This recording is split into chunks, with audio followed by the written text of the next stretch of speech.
After is, was, are, am, were, you're going to use ing or verb 3. After has been, have been, had been, you're going to use verb 3 or ing. After has, have, had, it's always verb 3. So this, you take a screenshot. This is very, very important to solve your reading from the blanks. The tiger is being killed by him. Don't you have the curiosity? What is this being? Tiger is killed by him. Tiger was killed by him. Who is this being? I've never understood what it is. Then you need to know what is active and passive voice. So if you look at this statement, the meeting dash. The meeting has cancelled. What is the meaning of has cancelled? The meeting was cancelled. What is the meaning of was cancelled? Is cancelled, has been cancelled. Well, there could be many answers fitting into this, but what they actually mean, once you understand it, hey, you can juggle it up the way you want it, isn't it? But if you don't know them, then your confidence level will be very low when you get something like this in your reading or reading FIB or reading writing FIB. So this all boils down to understanding in detail about active and passive voice. So what is this act? Welcome to the ultimate guide to PT reading fill in the blanks. Many students have problems in PT reading fill in the blanks because they lack the strategies, they lack collocations knowledge, they lack grammar, techniques, and many things. Well, today in this video, I'm gonna give you entire thing that is required, meaning the full course. We have collocation knowledge, we have contextual skills, vocabulary, we have grammar shortcuts, we have rigorous practice, the mistakes identification, and many things in this PT reading full course. Full means complete course. You don't need any other video.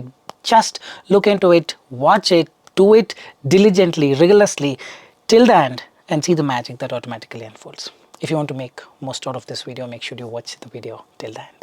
Hey everybody, Nakul here from SKILLS PTE ACADEMIC. I really hope everybody is doing fantastic. I'm back with yet another super awesome power-packed video on PT reading fill in the blanks full course. Well, today we will learn many things. This is going to be a very lengthy video, but trust me, you just follow this video. I'm pretty much sure you will not have any troubles with respect to PT reading fill in the blanks. So before we get into the video, if you're not subscribed to this channel, kindly click on the subscribe button, and anytime you need online assistance, it's a paid assistance, you can check the information in the description of this video. We have left a WhatsApp link. You can click on the link, text us, send us a message. I'll be there, we will be there to help you, guide in the right direction. Alright, without further delay, let's straight away get right into the video. Let me just share my screen. What we will study in this entire full course video, let's talk about synopsis. First, I'm gonna walk you through all the grammar concepts. We're gonna talk about almost all the grammar concepts, the shortcuts, and also we have a lot of exercises.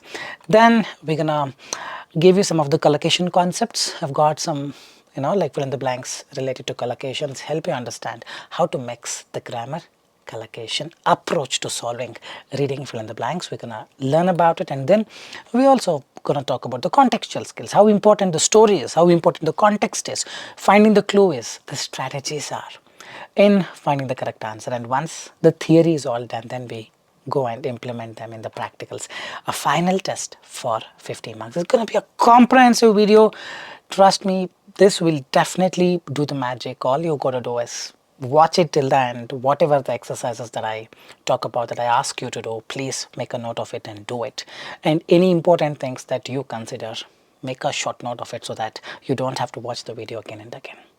Alright, so let's start. So inside the grammar, what we're gonna learn first, I'm gonna walk you through identifying noun, adjective, adverb, verbs, why we need it. Entire grammar is based on these 4 concepts. And then we have exercises for identification of noun, verb, adjective, adverb, and then we go to subject verb agreement. This also has exercises. And then we're going to talk about tenses. Tenses is a very big chapter. I'm going to walk you through all the tenses concepts and the shortcuts. A lot of shortcuts are there in tenses. We're going to talk about it. And then we're going to talk about the most important aspect, active voice, passive voice. Mostly your entire reading FIB is based on this. When you know them, it becomes very easy. Alright, so let's start with identification of noun, verb, adjective, adverb. So what a noun is? Remember, it's a boy, a girl, a city, a concept. Very simple. A noun is a thing, a place. This is what the definition that we learned when we were small, but I'm going to give you a different definition from the PTE perspective. For the PTE exam, you need to know the noun is something that starts with the word the, and you put that noun, it gives a complete meaning. The boy, the girl, the honesty. The honest is not complete. The development, the session, they're all the nouns. Why we need the nouns? Because after that, if there is a dash in your reading fill in the blanks, it will be noun, and your eye should only look into the options which have nouns in it. But this noun does some action. It will not sit quiet. It keeps doing an action, and to represent the action, we got one more entity called verb. Correct? The boy eats the pizza. The girl is singing a song. The girl is doing an action. The boy is doing an action. But not just the action. They also have a characteristic. The nature of a boy, the nature of this girl, and that characteristic, the description of it is represented with another nomenclature, another naming entity called adjective. The boy is happy. Happy doesn't denote what action the boy is doing. Rather, happy denotes his characteristic, his nature, his description as to what he is right now. The girl is sad. The girl is tall. The girl is short. The boy is handsome. The girl is beautiful. He is wicked. Getting it, all these are adjective. And now if you properly observe how these adjectives will be of great use in the reading fill in the blanks, very simple. Happy boy, happy baby, happy person. If there is a noun, and behind it if there is a dash, that dash has to be an adjective. Meaning you will look into only those options which are adjectives in it, not all the things. This is one of the approaches that one needs to learn to solve the reading fill in the blanks like this. You need it, remember, without it, it may take more time. When you know this, in the beginning it may take time, but over a week or two, once you get a hold on it, this will be the most easiest technique that you can ever think of. Alright, continuing, we had a noun on the layer 1. On the layer 2, we have this verb and adjective, but on the layer 3, we have another entity called adverb, which further indicates what a verb is doing, or which further indicates what an adjective is all about. The boy eats quickly. The girl is extremely happy.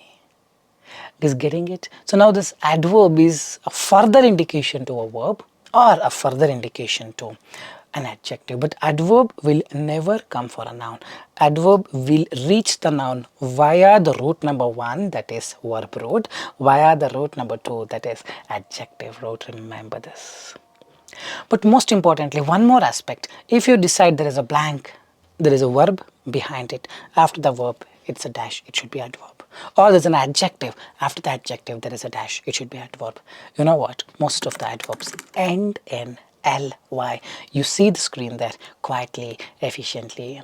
Ly, quickly, slowly, they're all adverbs. Not necessarily, there are some adverbs which don't end in ly. Very rare, but most of the adverbs that appear in PTE from my experience ends in ly. So when you know them, adverb has to come. Just check the words in the option that end with ly. You find one option, done and dusted. That's going to be the correct answer. So we will continue talking about it. So now we will summarize whatever we studied. Anything which makes sense with the word the is a noun. So the boy, the city, the bridge, the development, the quality, the urge, the move or the movement, the advice, the eat. No, he eats, he is eating. The eat is not correct. The development, the develop is not correct. Hope you are getting it. So after that there should be noun and you put that word which makes a complete sense, not half sense.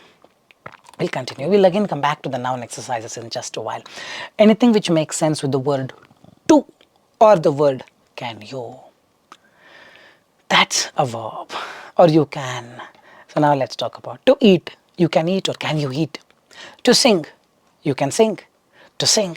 To evolve, to develop, to identify, the identification. Hope you are getting it. If there is a to and there is a dash and they give you identify, identification or whatever, you have to choose verb 1. Verb is identify, not identification. The identification, to identify, to marvelous, no, marvelous person. The boy is happy, the boy is marvelous. Marvelous denotes the characteristic, description to something, to a particular thing. So this cannot be a verb. Too marvelous is wrong. Now we will understand for marvelous, what is that nomenclature that we have. So in anything that makes sense with the word he is or it is, or you take a noun and prior to it, behind the noun, you put this word, and if that word makes sense as a whole, along with the noun, then that's an adjective. For example, in the previous slide we had marvelous, marvelous boy, marvelous girl, marvelous place. It's going, the place is marvelous, still going. You can go with either he is, he's happy, he's sad, he's tall, he's short, he's dark, he's fair, he's good, he's happy, or happy person. You put a noun, this is pronoun. You cannot say happy he, happy person, happy boy, good girl, Getting it either behind a noun or after a noun with the word is, was. It perfectly fits in if, it perfectly fits in that's an adjective. He's popular, a popular channel. She is beautiful, he's tall. He's crying, his cries, not correct. He cries, they cry. So cry is a verb because that's doing an action, it's not a characteristic.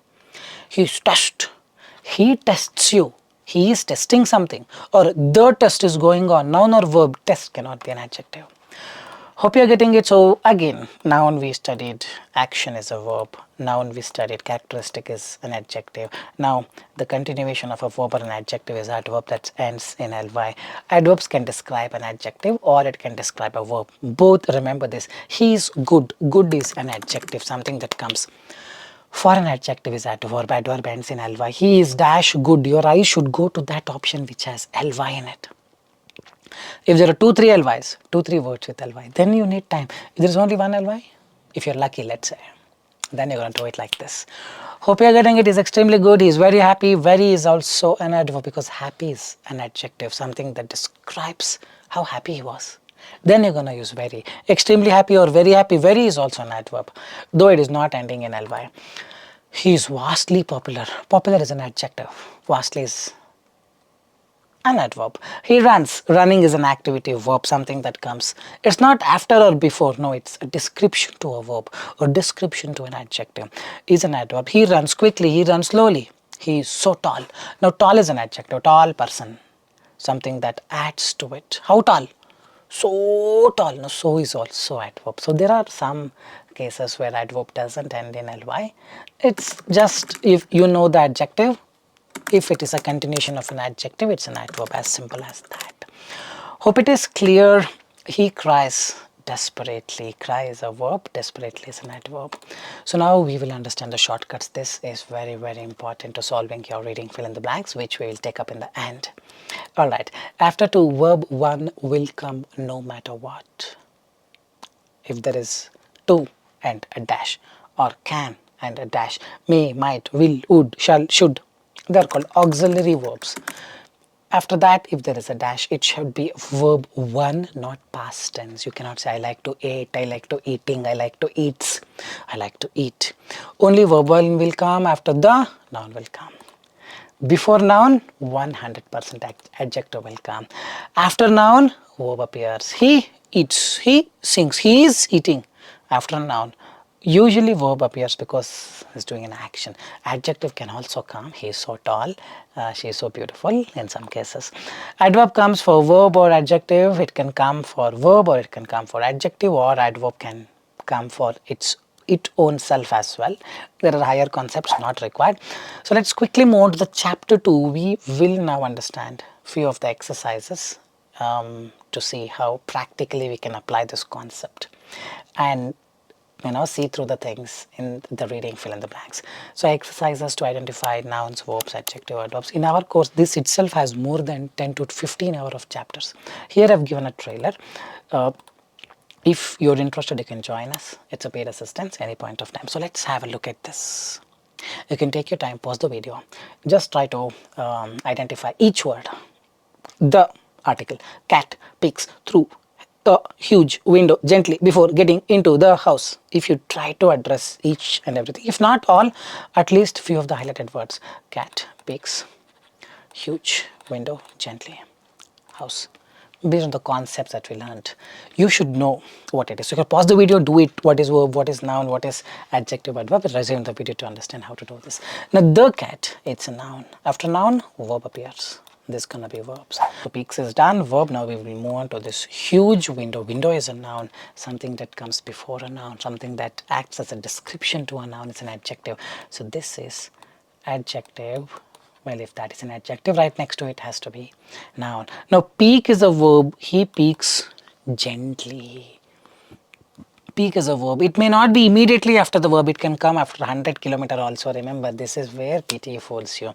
Gently, after window, if there is a dash, it should be ending with ly, or it should be adverb. This is the concept. The cat peeks gently through a huge window. or the cat peeks through a huge window. Gently, it could be vice versa. Remember this. But gently is an adverb, so peek is the verb that is acting on it. How it is speaking? It's speaking gently. Before getting into the house is a noun. So that's all about it. Not required to dig deeper. We have the exercises in the end, wherein I will be showing you practically how to use this knowledge and try to solve writing fill in the blanks. But I hope whatever we studied so far you've understood, and I have taught you to the best of my knowledge. Let's quickly move on to subject verb agreement. As the name says, subject is a noun, verb. And when lawyer comes, the lawyer says, I will make an agreement between between you two. But there are some clauses. That's all subject verb agreement is. Subject I, verb I'm happy. You never say I is happy. Do you say I is happy? No, why? Because there is a subject verb agreement rule already in place. It comes for a noun and a verb. Noun and a verb, not noun and noun or verb and verb. Remember, subject is a noun, verb is a verb. So these two make an agreement, and that agreement is called subject verb agreement. Trust me, when you know this, you know essay, summarized written text, you know summarized spoken text, you know reading fill in the blanks, you know reading writing fill in the blanks, you know listening fill in the blanks, you know write from dictation. And these 7 are the ones that decide your scores.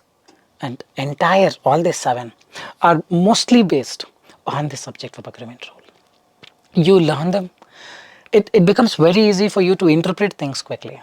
Okay, so now understand this. He is happy, he are happy. You never say he are happy, because he always goes with is. He will never go with are.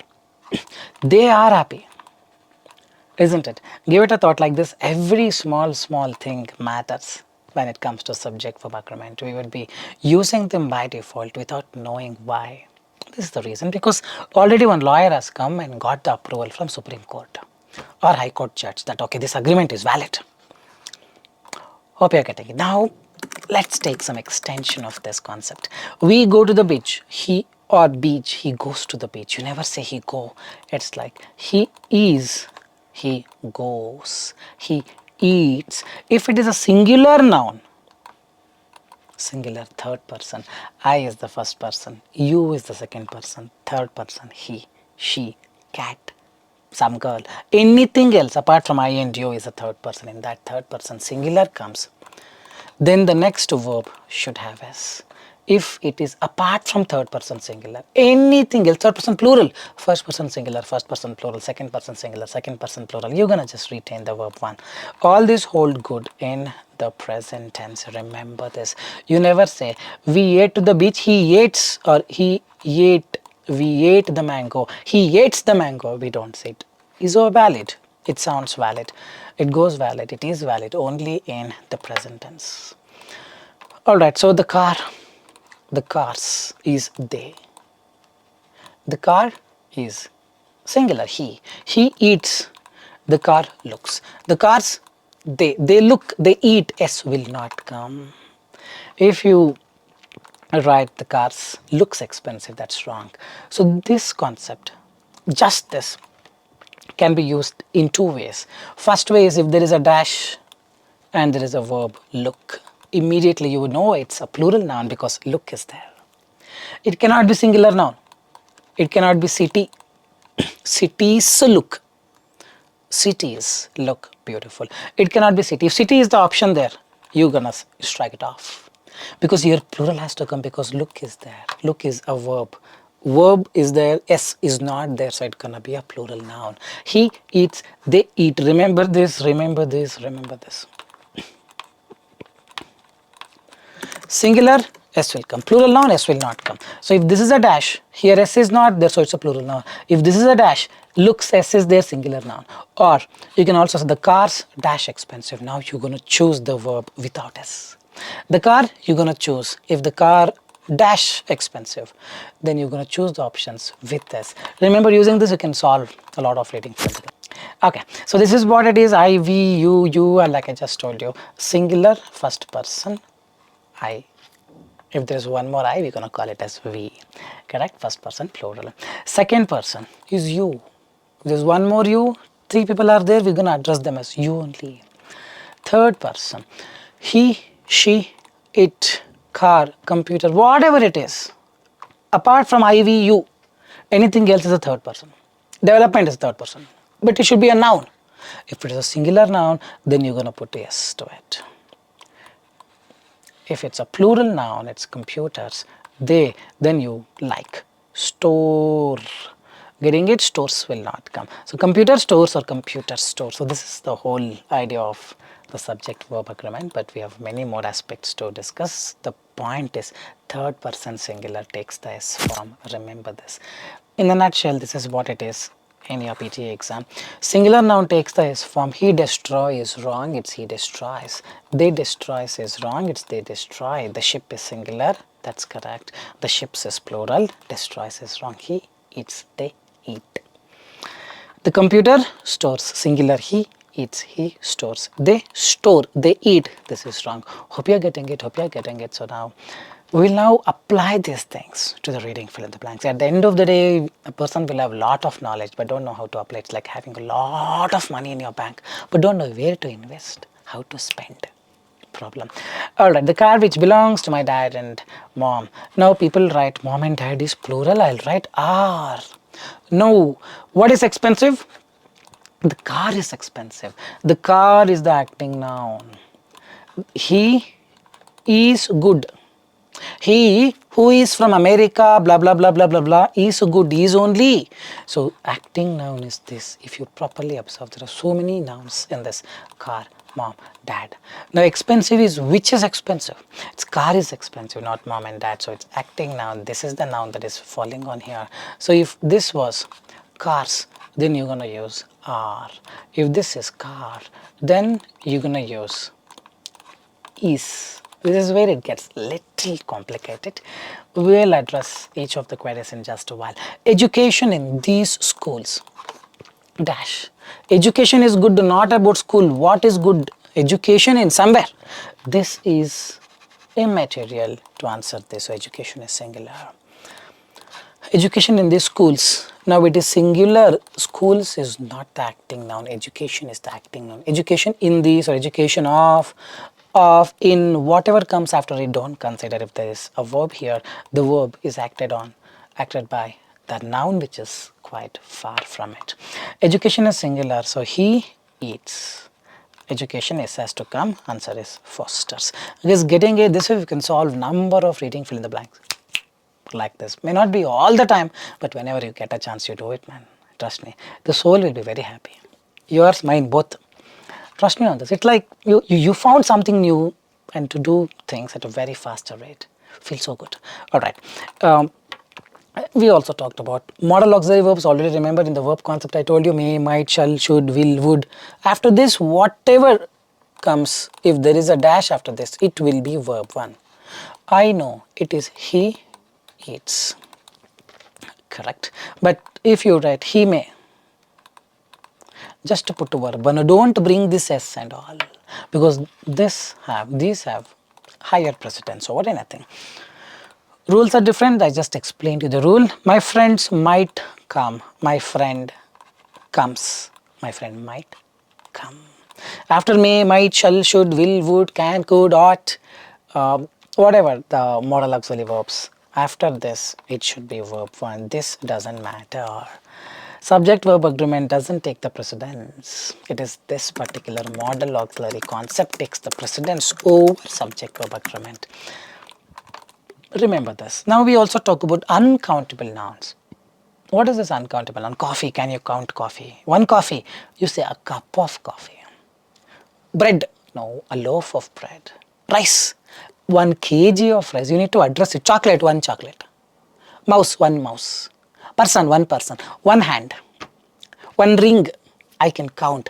But the things that I cannot count, trust me, they are treated as singular. Meaning like he. If that uncountable noun comes, if there is a verb after it, consider this uncountable noun as he. He eats. Coffee is good. He is good. Coffee is good. Coffee affects your health. He affects your confidence. He eats this pizza. Coffee affects your health. Something else has to come because it's uncountable, and uncountable noun are treated as singular. Remember this. News that we heard was or is interesting, not were interesting.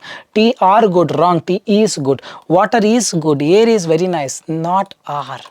Not are. News, tea, water, air, furniture, evidence, rice, wheat, whatever. So many uncountable nouns. But remember, whenever there's an uncountable noun, it is treated as he. After this, if there is a dash, if that is a verb in the present tense, you bring verb s. Remember this. Remember this. The news in the television about the floods is too alarming. Floods are, but this news is alarming, not the floods. So remember this. The news is too alarming. The news in the television about something, all these are immaterial. It is. Or news in the television affects our day. Affect or affects. S has to come because news is treated as singular. Let's do some observation, because after teaching all these things, I really feel I need to add one more slide to tell people the importance of present tense. These people don't think, they always tend to assume, because they watched Skills PTE Nakul's video, after noun verb s will come. May not be all the time. After noun verb s cannot come also. You can write verb too. He eats is correct. Sorry, he eats is correct. He ate is also correct. So which one is correct? Eats or ate, both are correct. You need to get the context and decide. Now another layer of difficulty has been added. He eats. He is the one who eats. Both are the same. The first sentence, the arrow mark is quite closer. Second sentence, it is a little far, but doesn't matter. Both mean the same. This is additional information because of the word who. The coach John about last week's maths, a comma separated thing you tend to ignore. Here if there is a dash, this could be expresses, also correct. If there expresses, comma expressed, which one is correct? Both are correct. You need the context. Is the entire paragraph talking in the past tense or the present tense? Remember, the coach John expressed, ed is also correct, expresses, both are correct. Don't simply think after noun verb s will come if it is singular, only in the present tense. Past tense can also come in the past tense. You have to put verb to of it. He is the one who, he tells a lie. S has to come, but past tense, told a lie. Present tense or past tense, the context, the paragraph will tell you. Just one line will not tell. John, who is a great coach, additional information. John argues about the rules, or in the past tense, argued about the rules, but argue cannot come. She took the key and locked it, or she takes the keys and locks it. Remember. If this is took, then this would be locked. So that's called parallelism. Like this, there's so many things, but at the end of the day, remember this. After a singular noun in the present tense, verb s will come. Past tense, just put a verb to. Only for singular third person noun, verb s will come in the present tense. Okay, Sita takes the keys of the room and locks it. John, who is a great coach, argues. This both are the correct sentences. Argued and argues. So which one should I choose? That the paragraph only will tell you. The previous lines you see have them mentioned in the past tense. The next lines have them mentioned in the present tense. So based on that is what you will decide. Alright, so we will take up the small ones. You don't have to do it. I'll help you do it. You have in the end so many questions to solve. Don't have to worry. So let's take up this particular question. You don't need to solve it. I'll help you how to solve it. In the end, you have got a lot of questions to solve. They dash the water on time. So now they is plural. They eat. They need, not needs. They have different. Remember, whenever your word have comes, it can be verb 3. But here they have different cars. A noun gonna come. The word different in a way says you're more than one. Different activities. So it should be needs.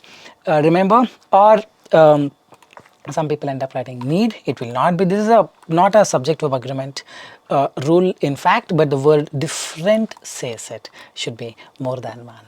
They have different needs for their upbringing. They dash differently. They is plural. They eat they act, not acts.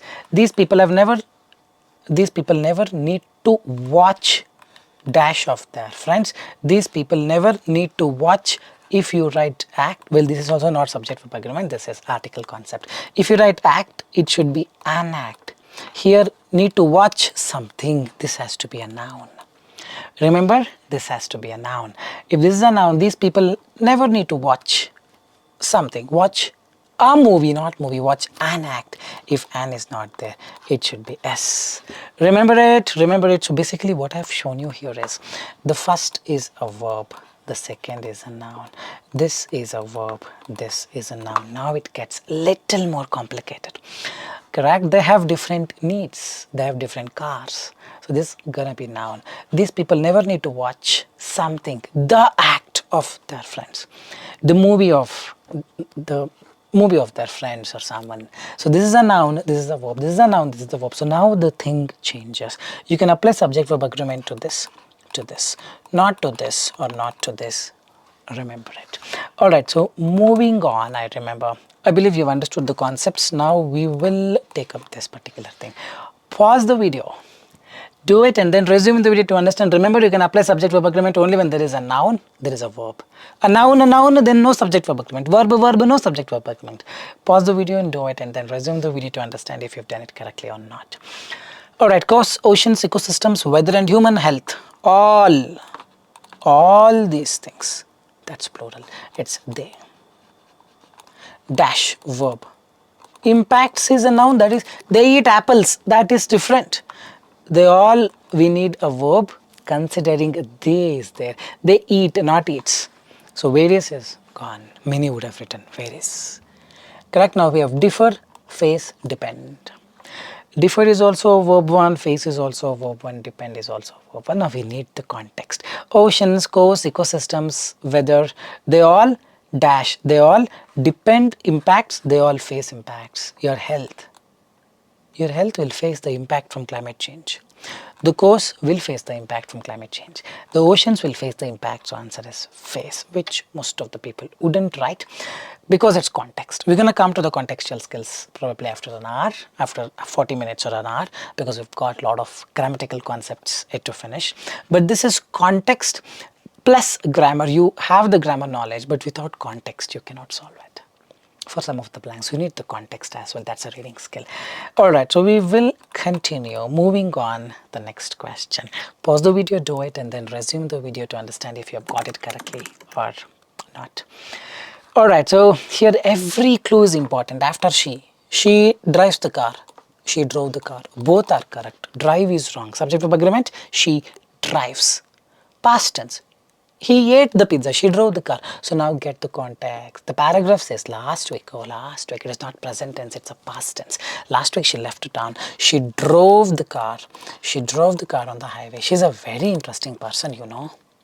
Now you're talking about facts.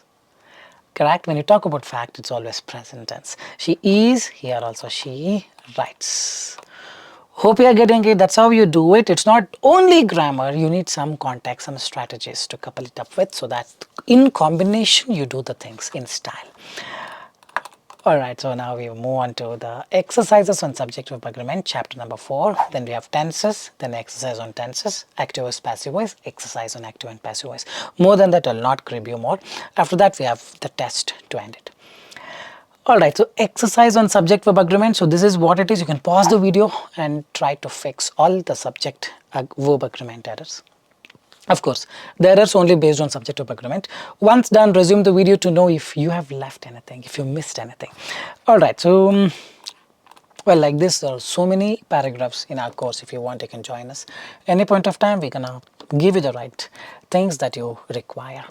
The Rocky Mountains has this wrong. The Rocky Mountains on the border, blah, blah, blah, blah, blah, blah.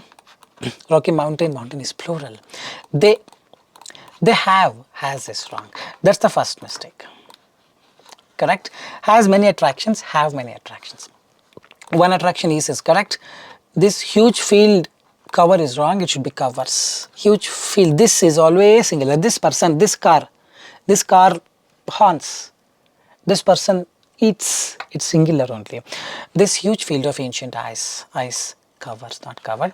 The all this make is correct, not makes, it's they make up the ice field. As ice melts, that's correct, ice is singular.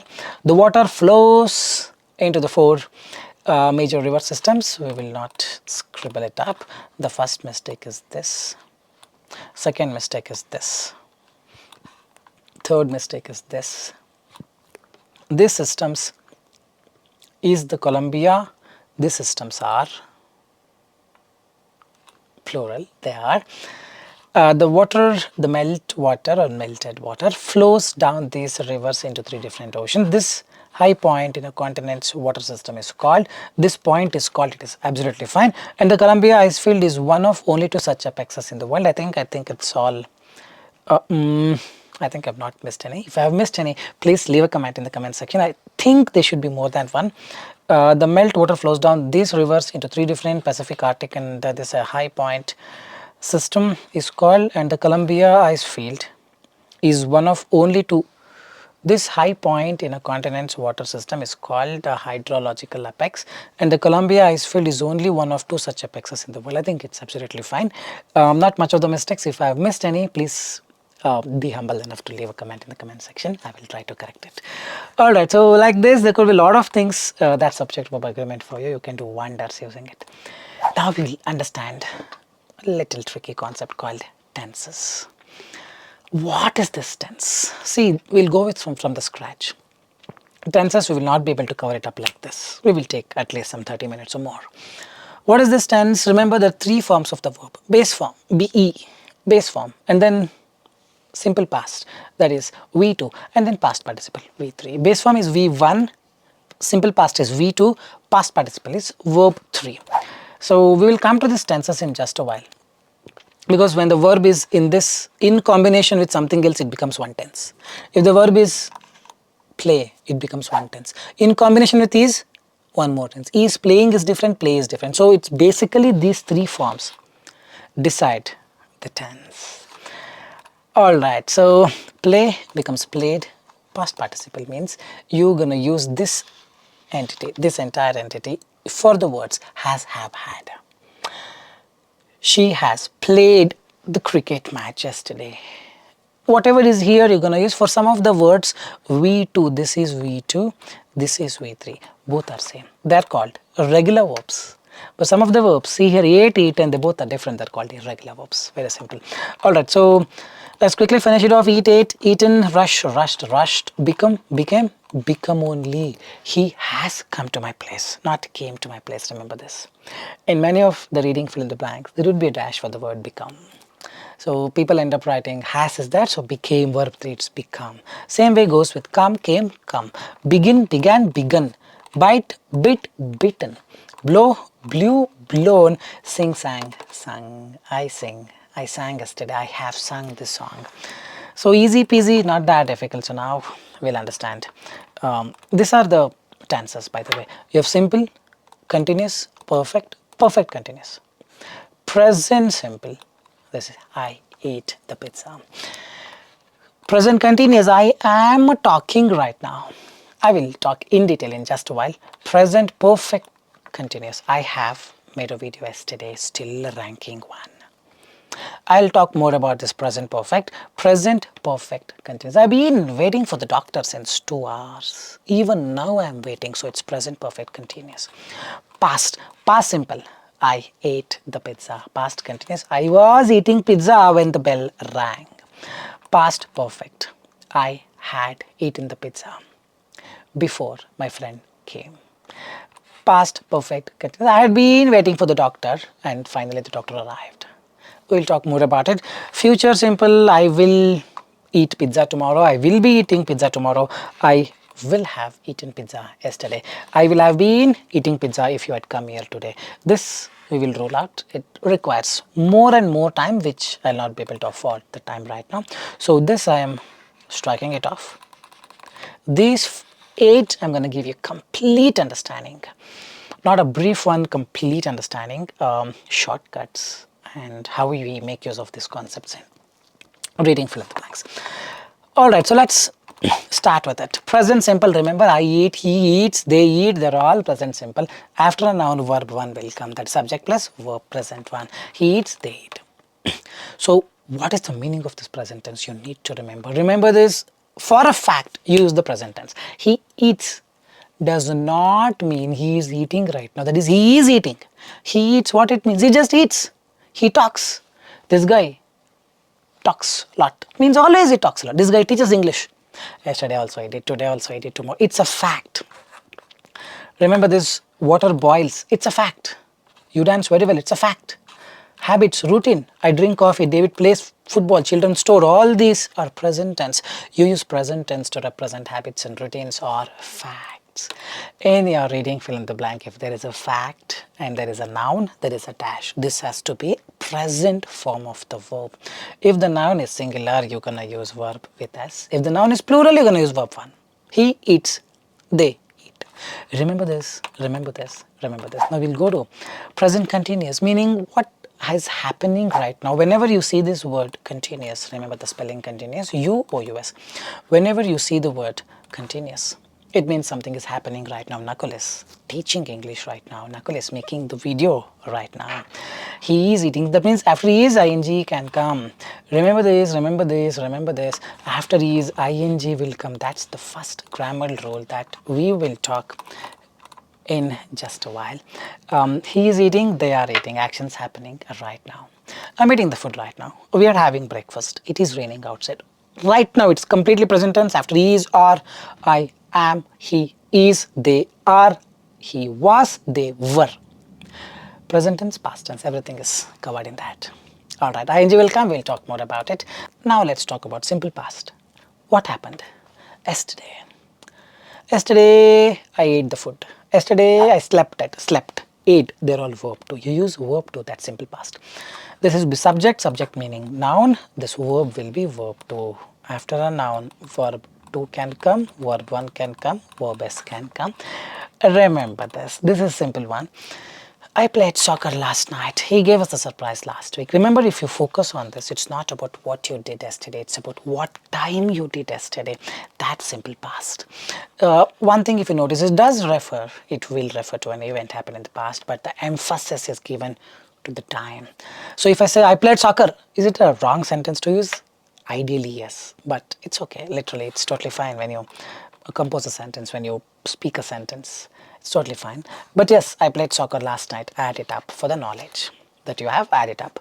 Alright, what it means, here we used verb 2, here verb 2. It means something, that event that has happened in the past, done and dusted, has no relevance whatsoever to the present. Remember it.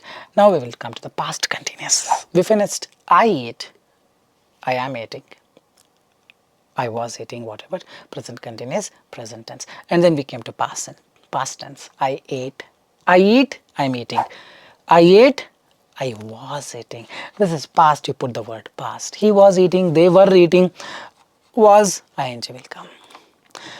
Remember, these are all the concepts. You can simply say I was eating when.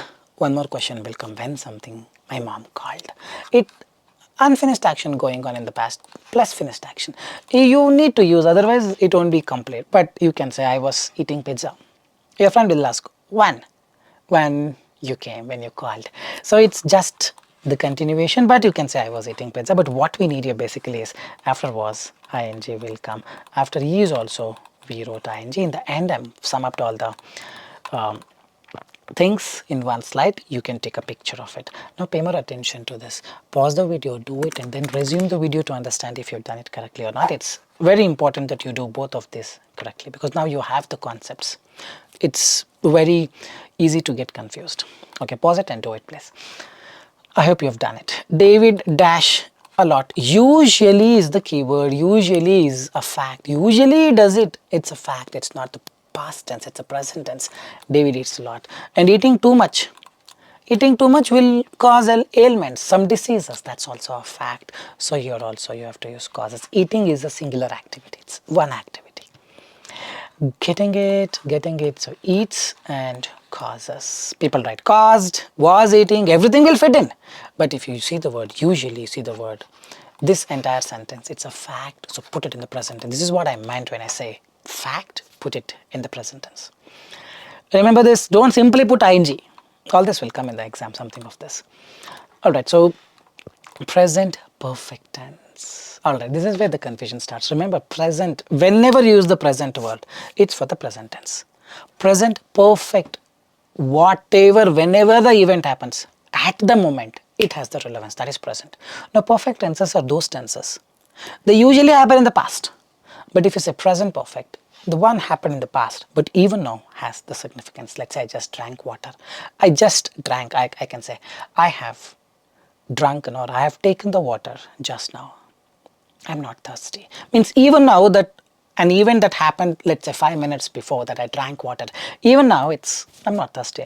I don't want to quench my thirst, I'm fine. Means even now it has significance. So the event happened in the past and the transition to the present, that's the present perfect tense. Usually it comes for an event that happened recently, meaning it still has the prevalence. But what we need is not this. I'm just giving you additional information to know the meaning. What we need is, after have, has, had is past perfect, we use verb 3. This is what it needs. This we definitely need. Only verb 3 will come with has or have. So this is the chart. I taught English. I taught English yesterday, done and dusted. This is the present. This is the past, this is the future. But when you say, I have taught English, well, have, taught, have verb 3 can come to represent two things.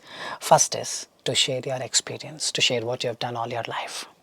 I teach English, I have taught English almost have the same meaning, which is less commonly used. More commonly used is this.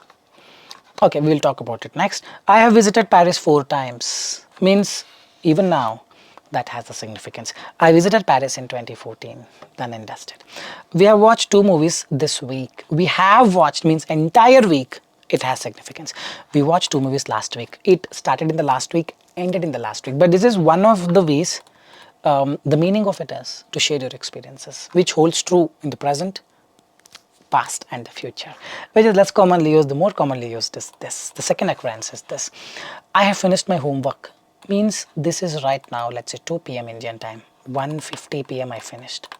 Well, you finished, it's a past activity, it's done and dusted. But if you think, my hand is still paining, I did the homework, then you say, I finished my homework and my hand is still paining. Means finishing the homework still has significance. Then you use present perfect tense. He has lost his job means just now, or 1 year back he has lost his job, after that, gone, because even now he's thinking about it. The police have arrested the young man in the connection to the robbery. Just now done.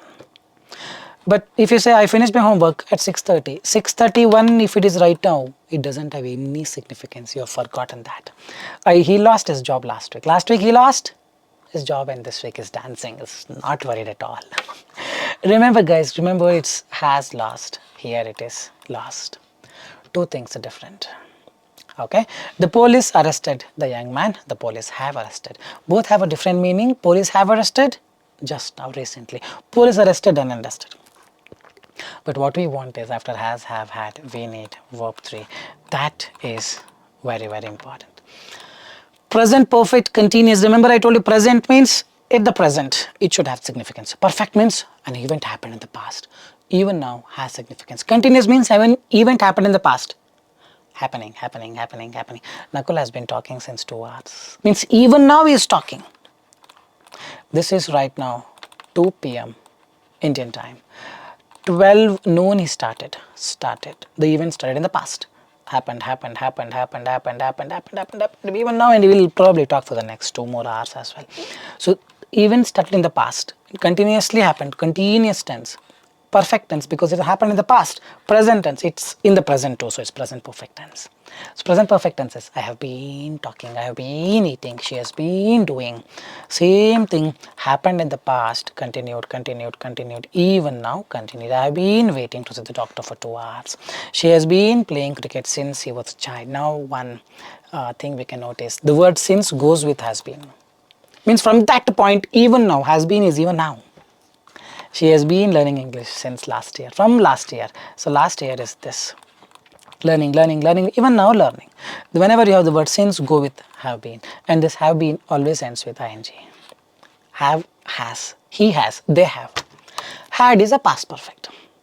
Hope you are getting it. So it's has been, had been, ing will come.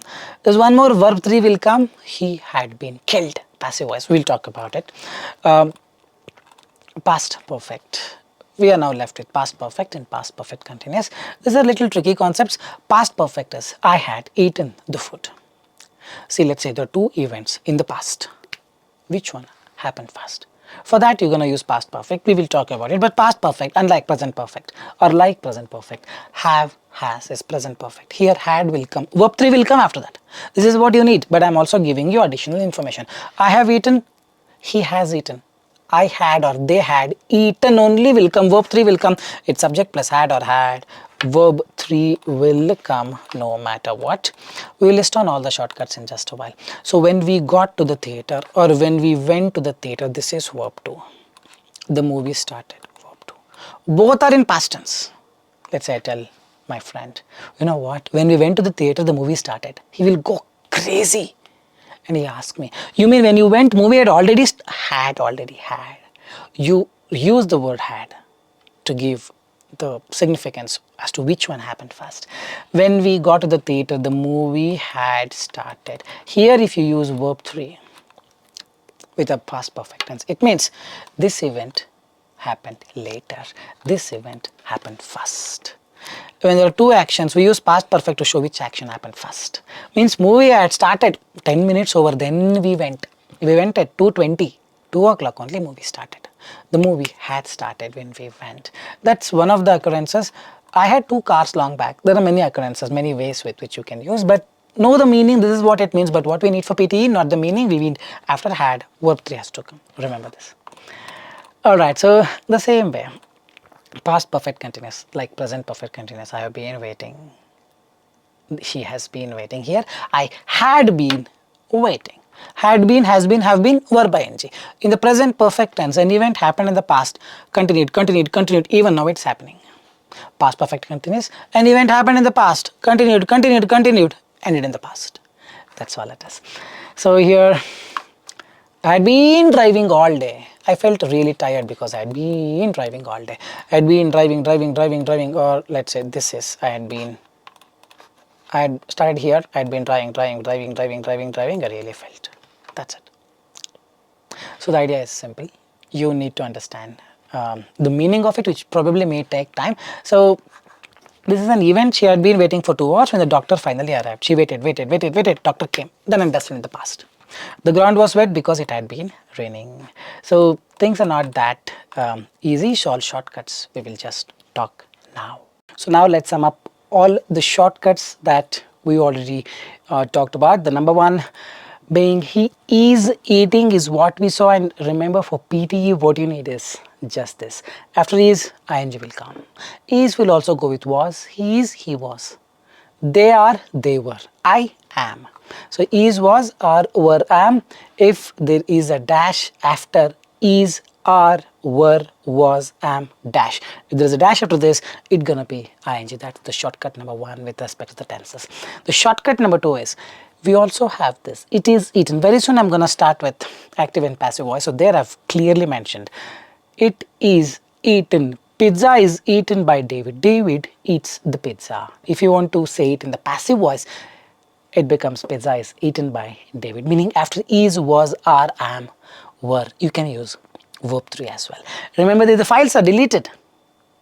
He is deleting the files. The files are deleted. So after is, was, are, were, am, you can use ing, you can use verb 3 as well. Remember this. David has eaten. After has, have, had, you're gonna use verb 3. 100% it's gonna be verb 3. This is present perfect, past perfect tense. And then comes David has been eating. Correct? Present perfect continuous tense or past perfect continuous tense. They had been waiting. So he has been, had been, have been, ing will come. Remember this. So now we will make a relation. VING will come whenever it has been, have been, had been. VING will come whenever is, was, are, were, am. But if you consider the passive voice, David has killed Adam.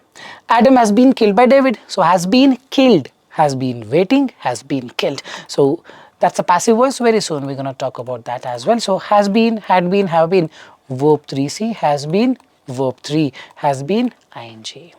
That means whatever that followed, remember this, whatever that followed for is, was, are, were, am. That is ing and v3. The same thing is being followed for has been, have been, had been. V3, VING. V3, VING. So in a nutshell, this is what it is. After is, was, are, am, were, you're going to use ing or verb 3. After has been, have been, had been, you're going to use verb 3 or ing. After has, have, had, it's always verb 3. So this, you take a screenshot. This is very, very important to solve your reading fill in the blanks. Okay, so that's all about tenses. So now we will quickly move on to exercises on the tenses. Very short exercises I have before, after that we're going to move on to learning, to learn about active and passive voice, and then we have a grand test to end the video with. Alright, so exercise on tenses, pause the video, try doing it. Let's see how many of you have got the correct answer. When I open my eyes, I dash a strange sight. When I open my eyes, say it's opened. It's a past tense. When I opened my eyes, I saw. Keep it in the simple past. Don't change ing to ing. I was seeing also grammatically fits in. When I opened my eyes, it's a past tense. I saw a strange sight. I have seen a strange sight.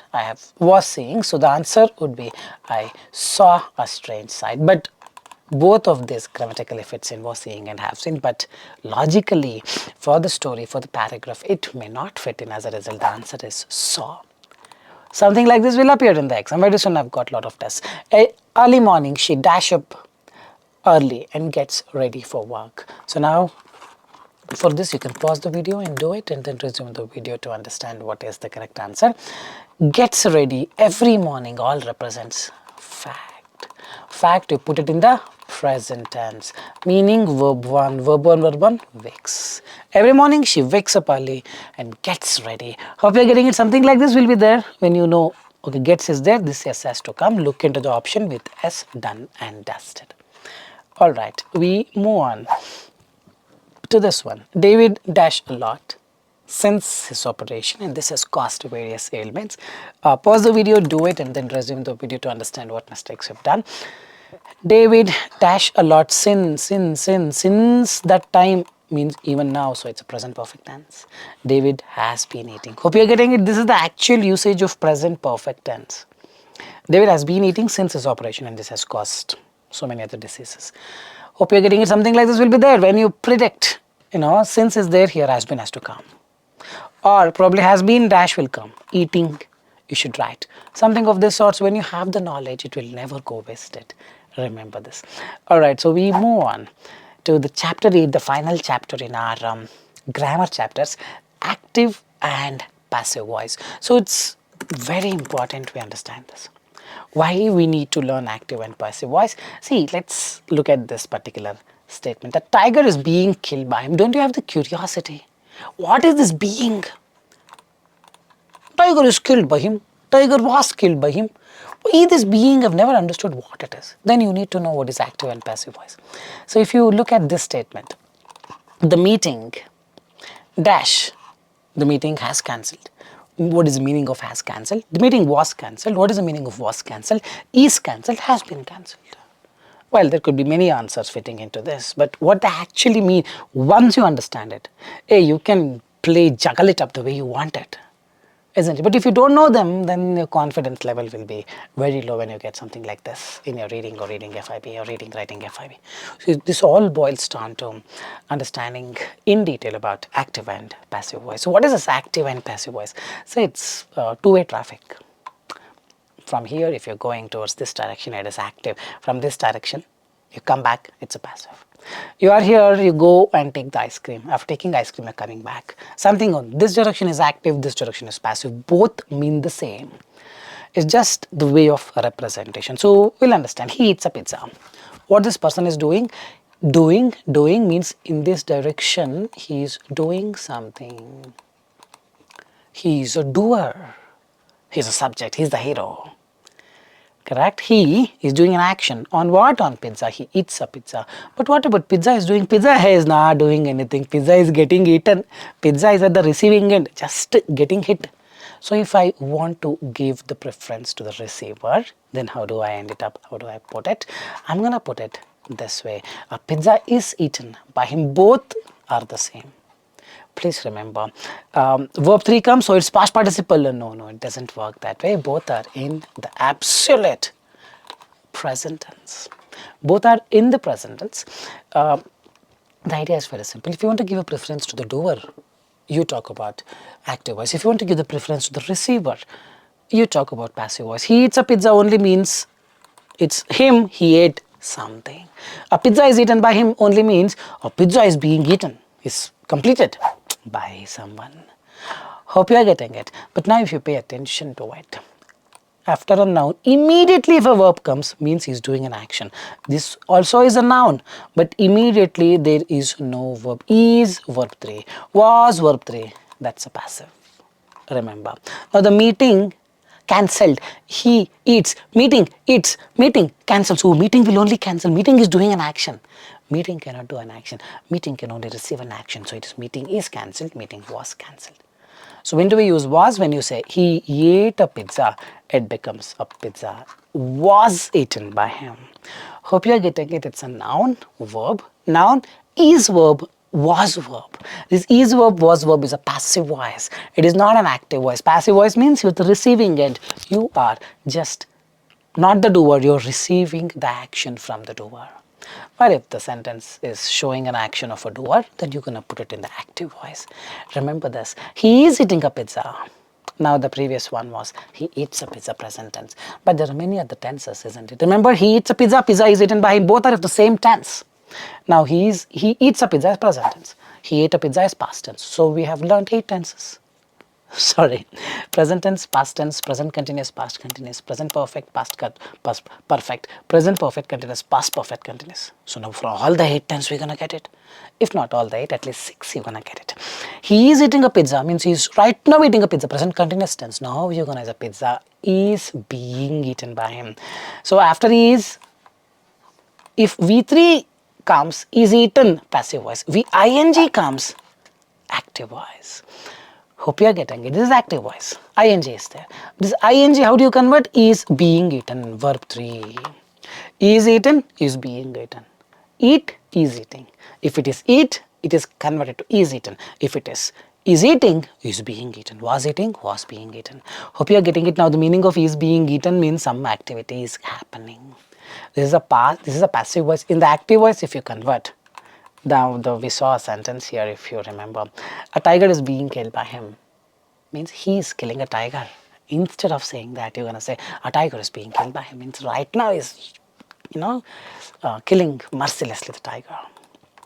Hope you are getting it. Hope you are getting it. So he is eating a pizza, pizza is being eaten by him. He was eating a pizza, pizza was being eaten by him. So whenever you have is ing, it's an active voice. Whenever you have is verb 3, it's a passive voice. Was ing, active voice. Was verb 3, passive voice, or was being verb 3 is also passive voice. So perfect tense. He has eaten a pizza. A pizza has becomes has been. So whenever you have has or he eats without anything, that's an active voice. You have this has is also active voice. But you have has been, it's a passive voice. Hope you are getting it. So now we saw, I have been waiting for the doctor. Pizza has been, have been, waiting, ing here, verb. This is what we saw. I told you a couple of minutes ago that I will be talking about active and passive voice in just a while. There you get more clarity. After has been, have been, had been, verb ing will come, but in the passive voice of this perfect tense, you're gonna get verb 3. That means you should just know the sentence. Is it an active voice or passive voice? Active voice, you use verb 3 after has been. Passive voice, you're gonna use verb 3 or verb ing. This one, verb 3. Active voice rather, sorry, I think I made a mistake. After has been, have been, had been. If the doer is doing an action, if he's doing an action, you use ing.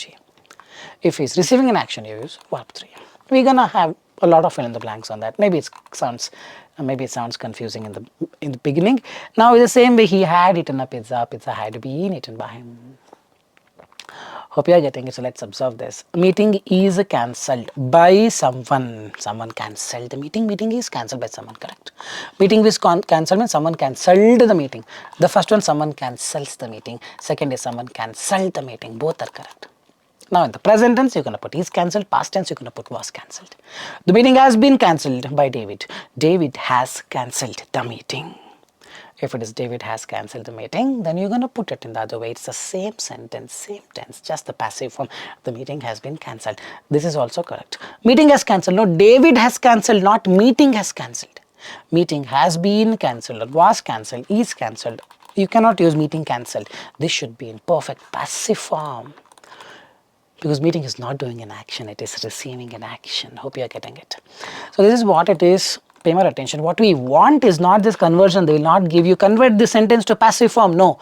What you need is after a noun, immediately if a verb follows, it's the active voice. After is verb 3, passive voice. Immediately verb follows, active voice. After was verb 3, passive voice. After is, if not verb 3 but verb ing. See, is verb 3, passive voice, but is verb ing, active voice. Is being passive voice. Was verb 3, verb ing rather. Eating, active voice. Was being, verb 3, passive voice. Has, whenever the has comes or without any has, have, directly noun comes, it's an active voice. Whenever had comes, active voice. Has been comes, had been comes, passive voice. So this is very, very instrumental, because some of the blanks, like I shown you here, you will have something like this. The meeting dash, you will get into confusion if you are not aware of this active voice passive voice concept. Well, I believe I have helped you with proper knowledge. I hope you don't have confusion. If you do have confusion, leave your valuable comments in the comment section. Alright, chapter exercises, chapter 9, last exercise before we delve into the ultimate test. Exercises on active and passive voice. Categorize the below to active and passive. You can pause the video, just you can do this is inactive, this is in passive, this is inactive, this is in passive.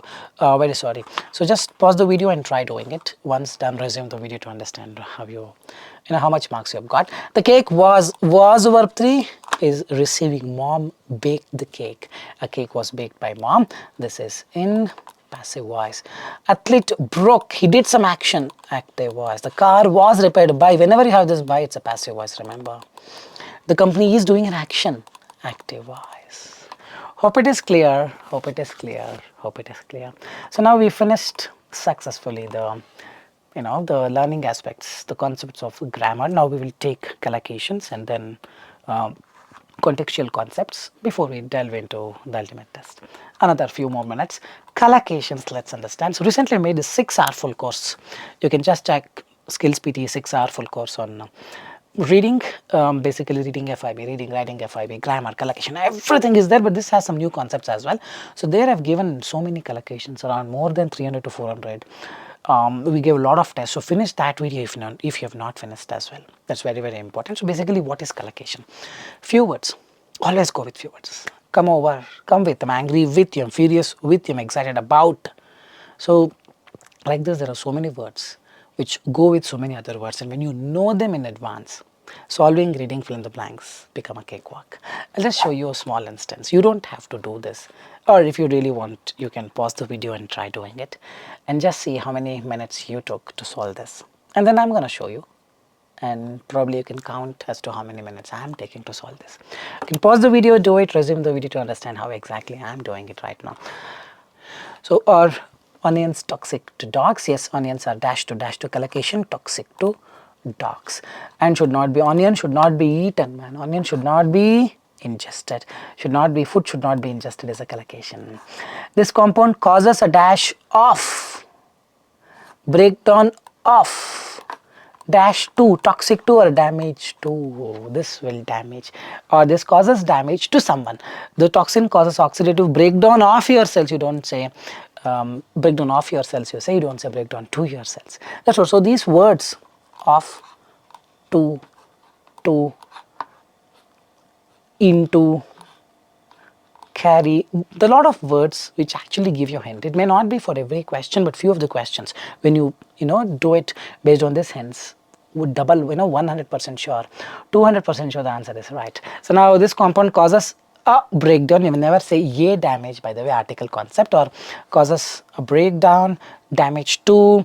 This reduces the ability of the red blood cells to carry oxygen, and also dash your dog's body into, dash your dog's body into, dash, tricking your, or tricks your, trick someone into something, trick them into thinking, collocation.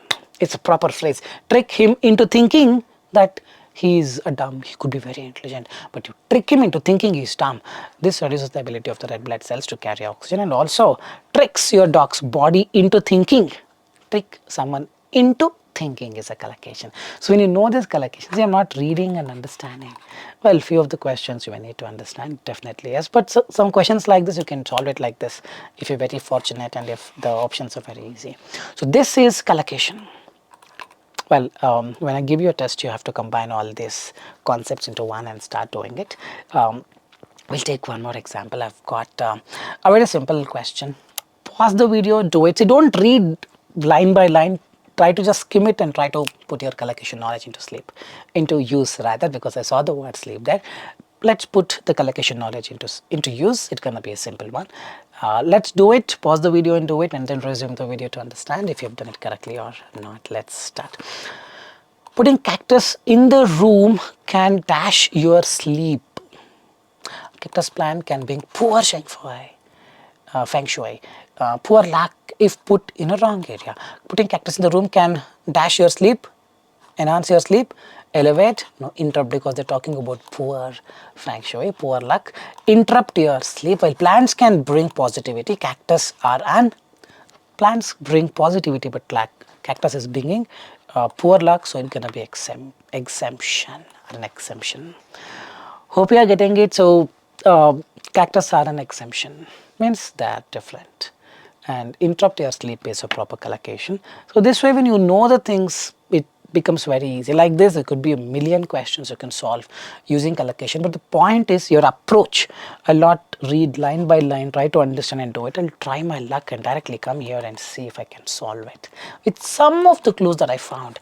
The moment I put dash your sleep, interrupt your sleep, second one positivity, but cactus are an exception. I'm going very fast. Exception or exemption, both are okay. We'll take up one more question. It's about advertisements. Pure collocation. I'm telling you, this is a collocation. You read this is a collocation. In the dash of advertising, collocation. Sellers in ancient times, dash advertise, collocation. Carved signs and flags, dash better, collocation. Pause the video and do it and see. Let's see how many of you can get 5 to 5. Alright, I hope you have paused it. Sellers in ancient times dash advertise their products in the market. If you're getting confused, you can read a bit. Take a look at advertisements from the past and the present. You will notice ads are the same, but their forms are different. Sellers in ancient times. Ancient times, what could have happened? Dash advertise their products in the market. Later, they found signs. Before the signs, verbally advertising, collocation, word to, mouth to mouth, they say, right? One person telling the other person, oh, this was really good. Correct? Verbally advertise the products in the market. Later they found carved signs and flags. Dash better, worked better. And remember, everything in the past tense, so you just have to go with the past tense. Worked better in the dash of advertising. First ever written ad was 3000 BC in the history of advertising, collocation. The fourth one, the first ever ad was found in the dash of is a collocation. Runaway of, you don't say magically of, efficiently of, ruins of, in that ruins of Thebes in Egypt. It was a papyrus leaf created in 3000 BC by a slaveholder trying to find a dash slave, runaway slave. Runaway slave is a collocation, you can check the meaning of it. So that's what. So this way, when you know them, but how to know them? Well, that's quite difficult topic. You got to read newspapers. You can follow my channel. So many collocations we have shared in that 6-hour full course video. Here as well, probably you're going to learn more than 50-60 collocations. And most of these collocations, simple ones, can come in the exam. In our course, we have approximately 28 to 30 hours of video on the collocation because they're quite big. Here I'm making an attempt to give you whatever is required so that you come to the right direction and start working towards it. Alright, so contextual concept is the last theory that I have in this video, post which I will be taking you to a grand test, ultimate test, where I'll add a timer and give you the necessary things, set up like it goes in the exam. Alright, what is this contextual concept? See, whatever we study at the end of the day, the tips and tricks, the collocations, grammar, they probably will work towards 30 or 35 or maybe 40% of your total result. The rest 60% of your total result is purely based on the context. Context is to get the story. If I have to do this, you can pause the video and do it definitely, and then resume the video to understand how I'm doing it, what is the approach that I'm following. It's something we all have to do after years of schooling and a series of interviews. We finally dash into a habit of going to work. We get the habit, it's a run the habit, collocation. Run into a habit of going to work is a collocation.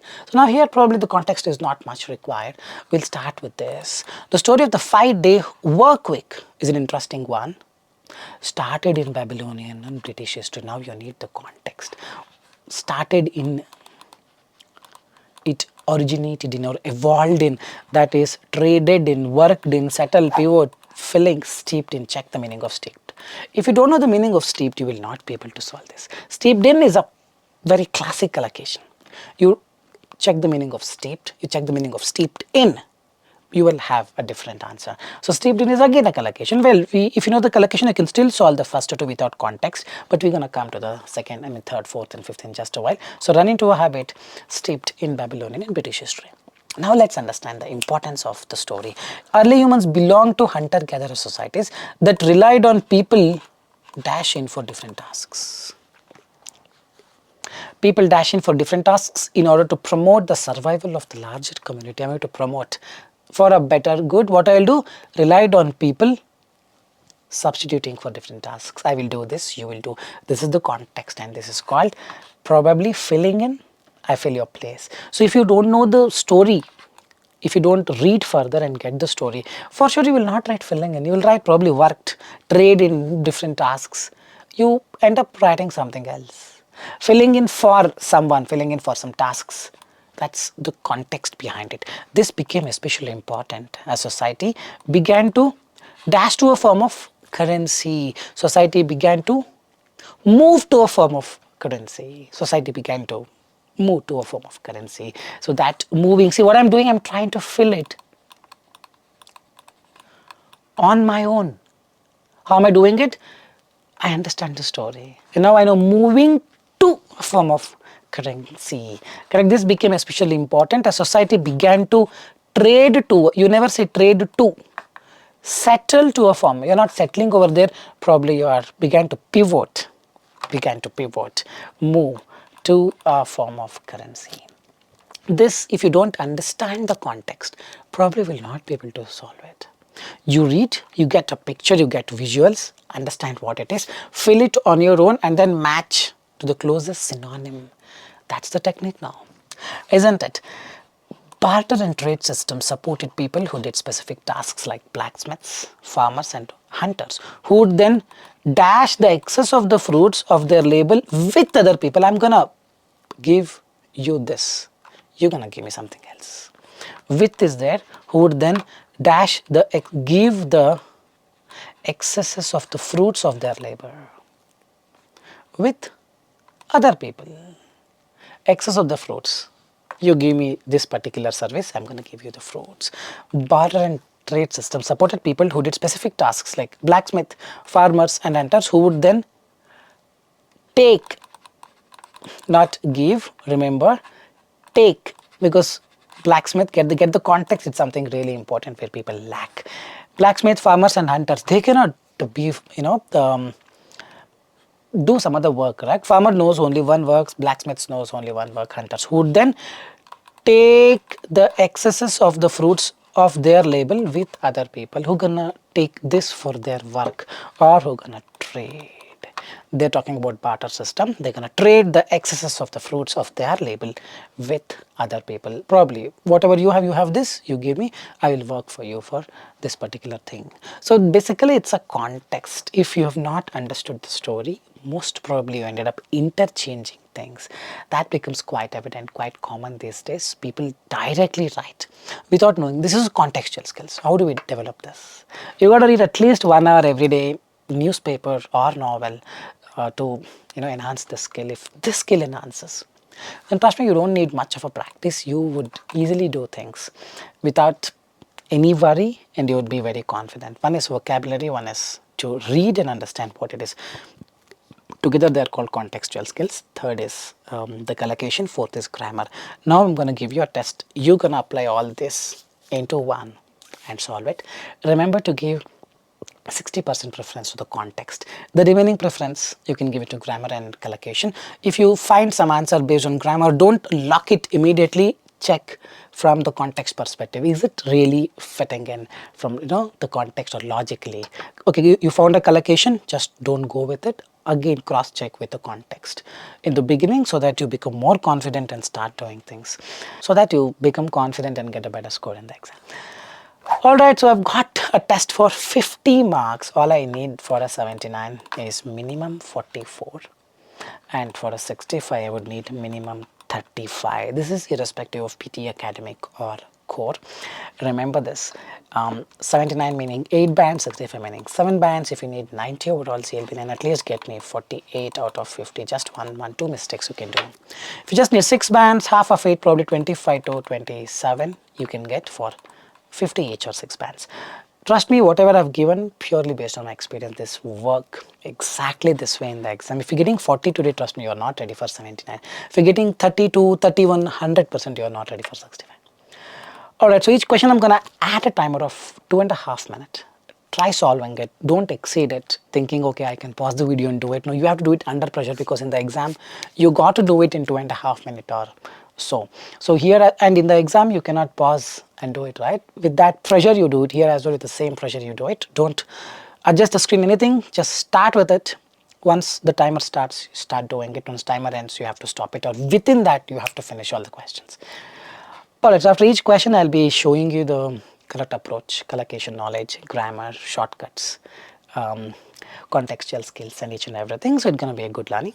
Let's start. Alright, so here is the first question. We have got 10 questions.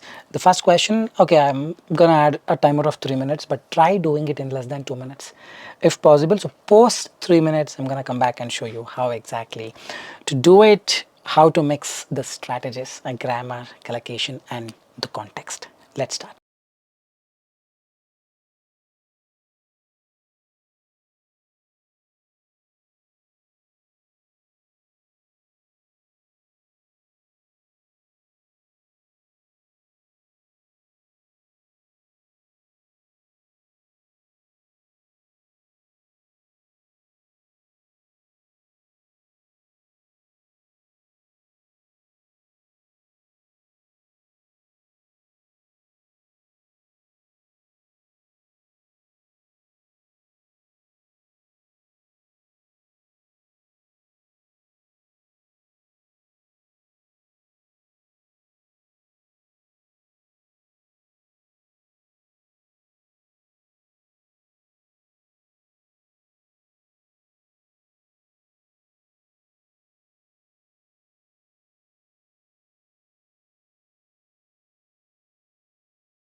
Alright, so how do we do this? It's one of the easy questions. With the Industrial Revolution and the dash off. Dash off is a collocation. Dash off, venture off, you don't say rear off, you don't say rise of someone. Makes perfect sense. So what does rise of mean? Something that rising, that is rising, right? With the Industrial Revolution and the rise of middle class, more number of middle class coming in the 19th century. Makes perfect sense. So do we have any other word fitting in? Leftover of, disposable of, companion of? No. So rise of the middle class family, collocation is properly fitting in. So the first one gonna be rise of middle class family in the 19th century. Families with dash income. So this is a classic collocation. After deducting all the taxes, the money that you receive is called disposable income. You can just Google it out, type disposable income. This is not with respect to disposing something off. No, disposable income has a different terminology. This is a classic allocation, so note it down. All this will come handy in the exam. Disposable income began to keep domesticated dogs, that's the clue, domesticated dogs and cats as dash animals. People will write rare animals, leftover animals, companion animals randomly, but what is the clue? So here collocation and grammar will not work. Of course, some animals, adjective has to come, but what helps you more is the context. Where do we get the context? Read further rather than just as working animals.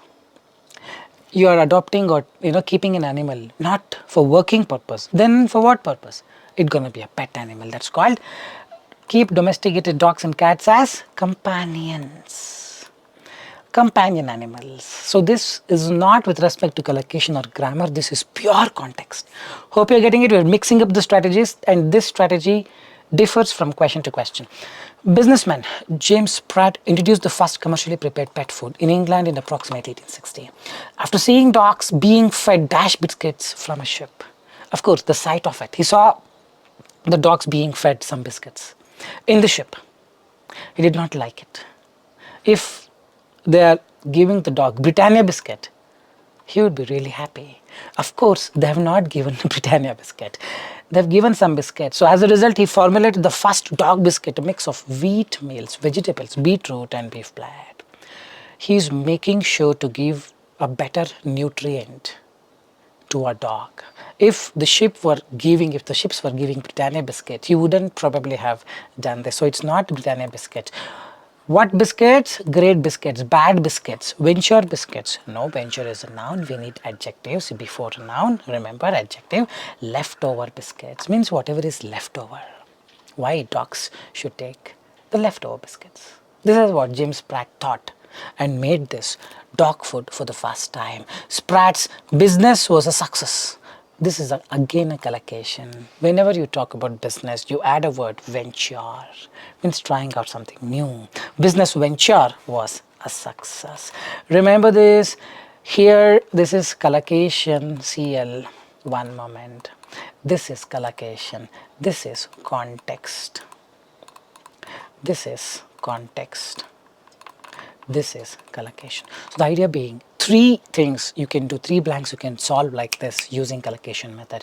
The remaining two, you have to go with the context, because collocation is not working, grammar is not working. Correct? Adjective probably is a clue, but there are many adjectives there. Dash animals, dash biscuits. Companion animals, companion biscuits. Leftover animals. Disposable animals, disposable biscuits. So you need a clue. From the contextual skills, we decided the answer has to be this. Hope you are getting it. So this is how you mix the things. If you're getting 5 out of 5, well and good. If you're getting 3 out of 5, that's where the problem starts. Probably have interchanged. Disposable income collocation you would be unaware of. As a result, your marks could have been kept low. The answers are rise of disposable income, companion animals, business venture is the fifth one, leftover biscuits, from, leftover from is always a collocation. Alright, so we have a lot of clues, lot of hints, lot of strategies. I'm sure you're making most out of this video. So with this, we will go to the second question. Keep a track of the mistakes that you have done. Alright, so we go to the second question. I'm adding a timer of 3 minutes on my bottom right. Make sure to do it in less than 2 minutes if possible. Otherwise, 3 minutes is fine. Post 3 minutes, I'm going to come back and show you how exactly to do it. Let's start.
Alright, I really believe you've solved it with a lot of confidence, one of the easiest questions. So let me help you with the correct answers and the approach on how to do it.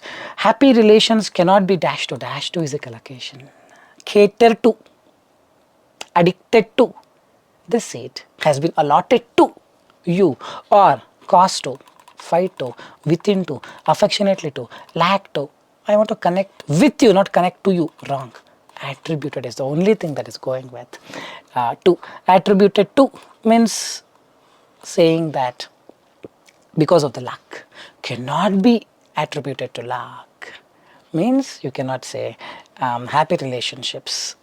The relationship became successful not because of luck. Cannot be attributed to luck.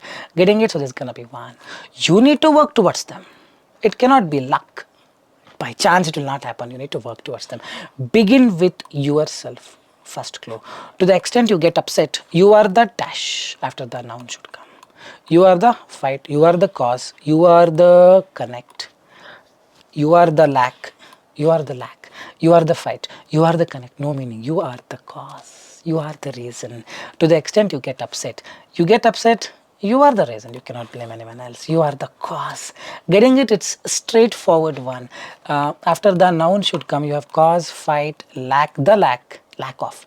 I want to connect, the connection, or sometimes you can use connect as a noun as well. So these four are the nouns, but cause is a perfect match. So this is going to be one, this is going to be two. Just pay attention to how I'm doing it. Take responsibility and look affectionately. This is what people write. Are they talking about looking affectionately? No, of course not. If you're getting confused, leave it empty. This is pure context. When you dash the self-sufficiency, after the noun should come. When you fight the self-sufficiency. When you lack the self-sufficiency. Again, pure context, because many things fitting in.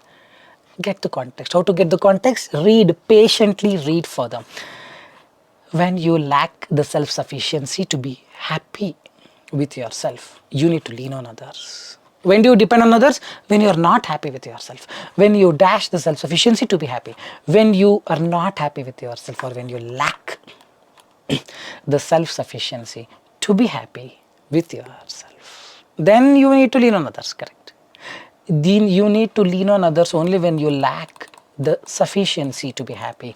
You're not sufficient. This is not sufficient with whatever I am. I'm not happy.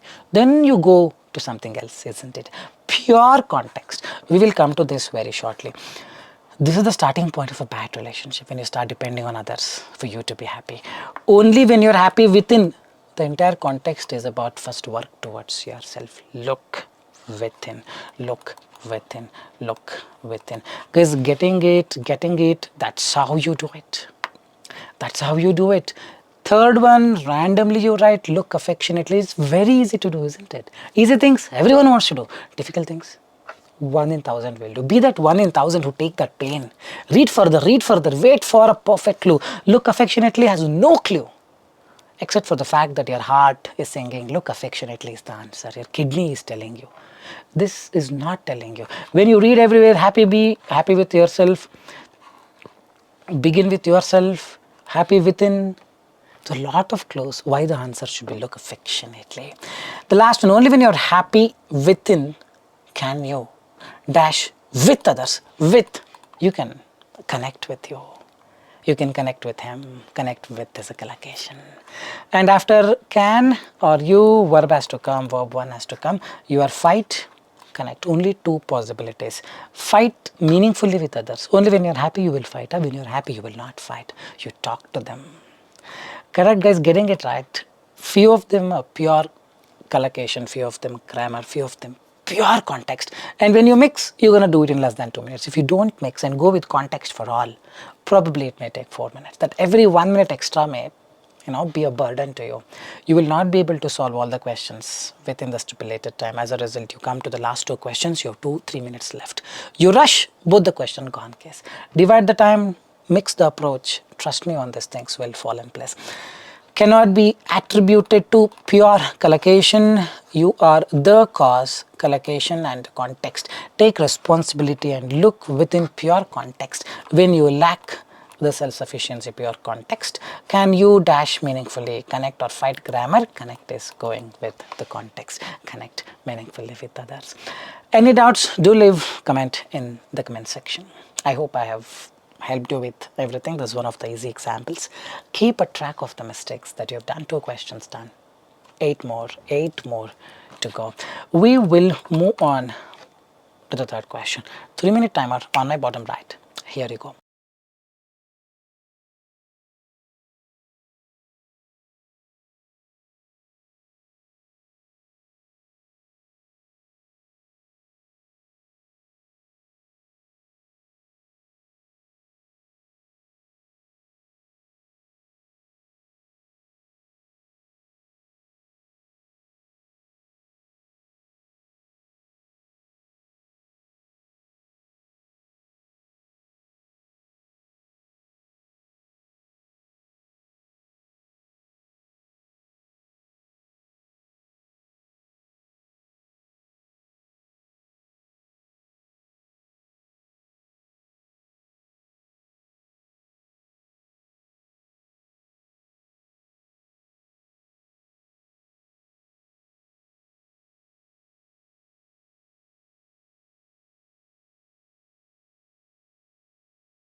Alright, I really hope you have done it. Let's understand how to do it. It's one of the easiest questions. Dash off is a collocation.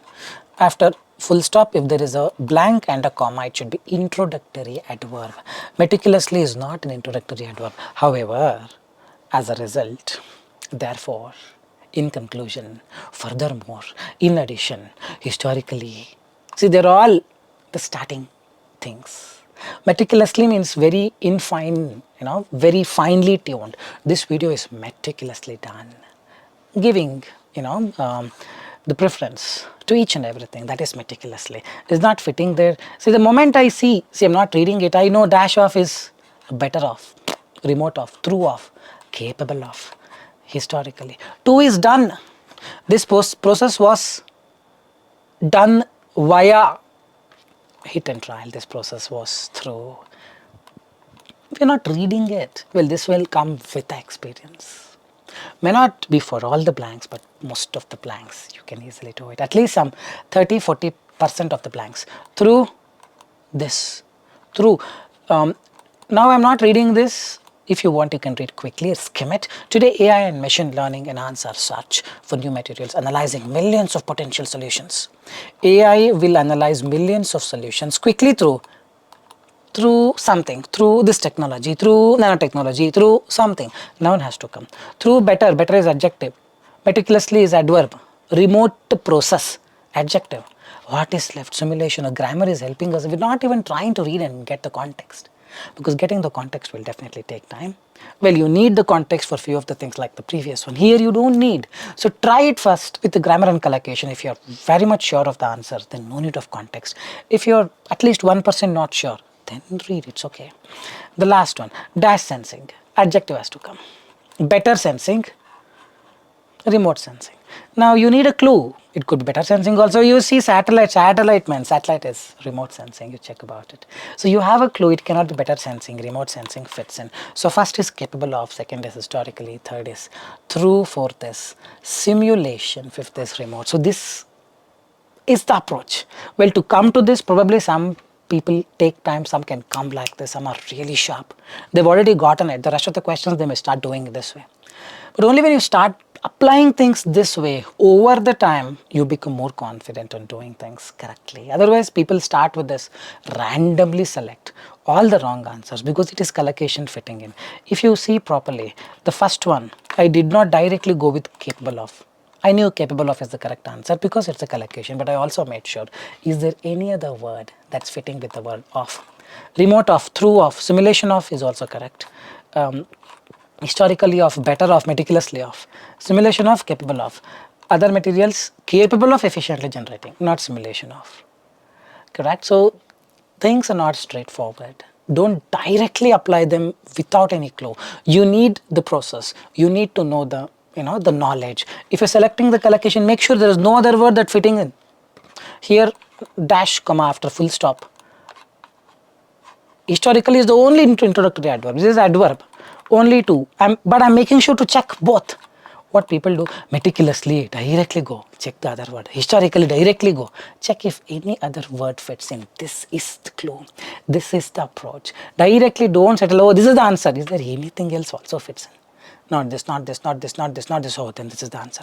Oh, no, this can also fit in. Then wait for it. Analyze. Take time. Only when you're damn sure no other option can fit in, then go with it. If you're 1% not sure that others can fit in other options, just trust me, this is the mistake what people end up doing once they know the approach. Like allocation, I'll immediately go. There could be another words, many other words going, but they'd give it a thought. Alright, so I'll just write down the answers again. Capable of, historically, this process was through simulation, remote sensing. Keep a track of the mistakes that you've done. 3 questions done. Moving on to the 4th question. 3-minute timer on my bottom right. Here you go.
Alright, mangosteen. Many would know what mangosteen is. Many probably may not know. It's a fruit. It's already given there. Often referred to as the queen of fruit is a dash fruit. Fruit is a noun. Before noun, adjective will come. Rind fruit. I don't know the meaning of rind. Dead fruit. Is it a dead fruit? Of course not. Inflammatory fruit. No meaning. Money fruit. No meaning. Segmented fruit. Delicacy fruit. Delicacy is a noun. It is a delicacy. This cannot come. Or tropical fruit. Tropical means where the temperature is hot. Segmented fruit. Tropical fruit, juice fruit, bacteria fruit. I think it's segmented and tropical. These two are adjectives fitting in, but rind I don't know, so I don't want to take a chance. I will leave it empty. If you're very sure, then go with tropical fruit, but that's the answer. If you're not sure, then it's okay, leave it empty and continue. Read next. Native to Southeast Asia. Southeast Asia, it's all tropical things, tropical regions. So with this, you can easily go with the answer as tropical fruit. It has a, pay more attention. A noun should come. Thick is not a noun, purple is not a noun, then what are these? Adjectives. He is a great, good, naughty, amazing, cute boy. He is a boy, but behind boy adjectives can come. It may not be just one adjective, it could be more than one adjective. It has a thick purple dash. Thick purple noun has to come. Death is a noun. He is a dead person. Dead is not a noun. Inflammatory response, adjective. Money is a noun. Bacteria is a noun. Juice is a noun. Delicacy is a noun. Rind is a noun. It has a thick purple delicacy. No, it has something in it. Thick purple pulp, probably pulp. Or layer, which is not money, which is not bacteria, it is not juice. It has a thick purple juice, no meaning.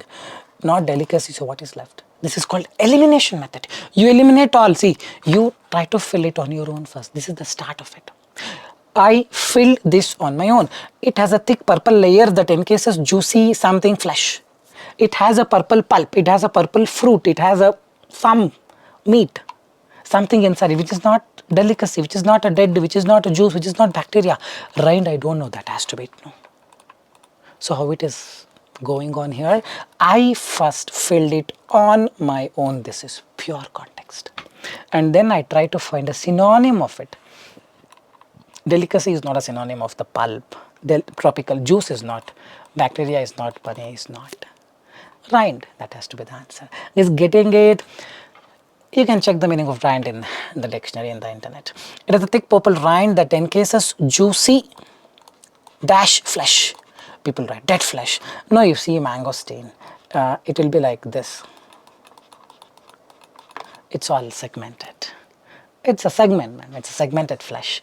People end up writing dead flesh because it's a collocation. See, this is the problem with the collocation. It may not go randomly with any word. You got to analyze and then decide. Dead flesh. Is there any other word that fits in? Dead flesh. Oh, segmented flesh is also there. Probably dead flesh is a trap because mangosteen has some segments. So this is maturity. We are using collocation knowledge, but we are waiting for it. We are checking if any other word also goes with the word flesh. All right, antimicrobial, antibacterial, no, antibacterial, anti-inflammatory. Means it will, if something is swollen, you eat it, it will come down. It's anti-inflammatory agent, becoming a prized dash in many countries. After a noun has to come. Noun, prized money, prized bacteria, prized juice, prized delicacy. This is a fruit. It's a delicacy. It's a particular dish. Getting it right. So the answers are, is a tropical fruit, purple rind that encases juicy segmented flesh, anti-inflammatory properties, immune boosting properties, has gained popularity becoming a prized fruit, or not juice, not bacteria, not money. It has to be delicacy. So few things, when you know the context, it actually becomes more easier. Here only anti-inflammatory is collocation, rest all tropical fruit is a collocation. This is context. So like I told you, 30% collocation and grammar, the rest 70%, or 40% collocation, grammar, the rest 60% pure context. Keep a track of the mistakes that you have done. Moving on to the next question. All right, let's add a timer of 3 minutes to this question. Take your time. If possible, do it in 2 minutes.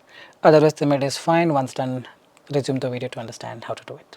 Let's set a timer of 3 minutes. Here you go.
Alright, let's understand how to do it.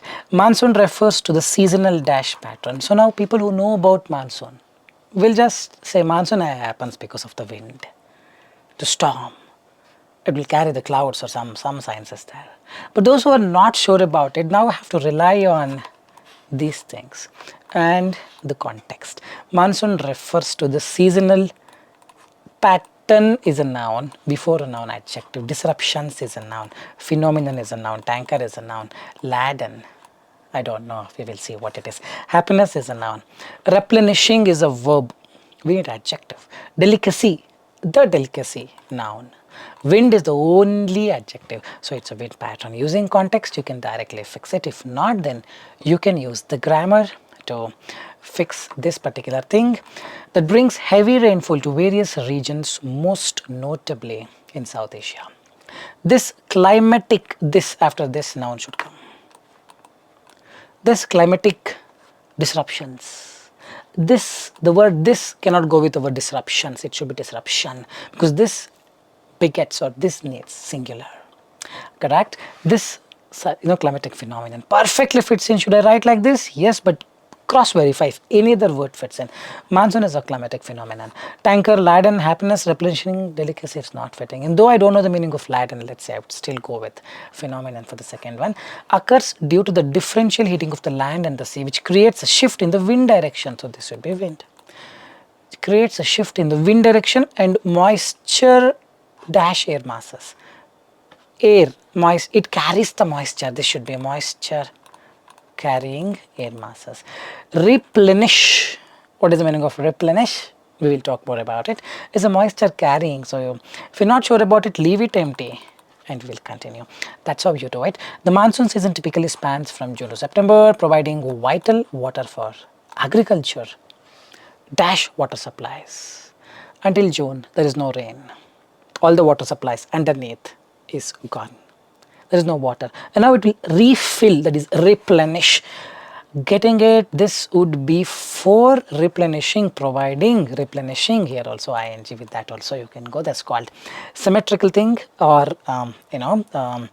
parallelism we call. To maintain that parallelism we use the same ing over here as well. So providing vital water for agriculture, providing water supplies, or replenishing water supplies. It can also bring challenges. Now when it comes to challenges, disruptions too is a collocation. There's going to be 5 guys getting it right. I saw the word challenges and immediately I'm choosing disruption, because disruption is a negative thing. Challenges means it poses some negative problems. It poses some problems, isn't it? So that's what you need to be very much aware, very much quick. Things are possible. So now this is left. We will neatly write.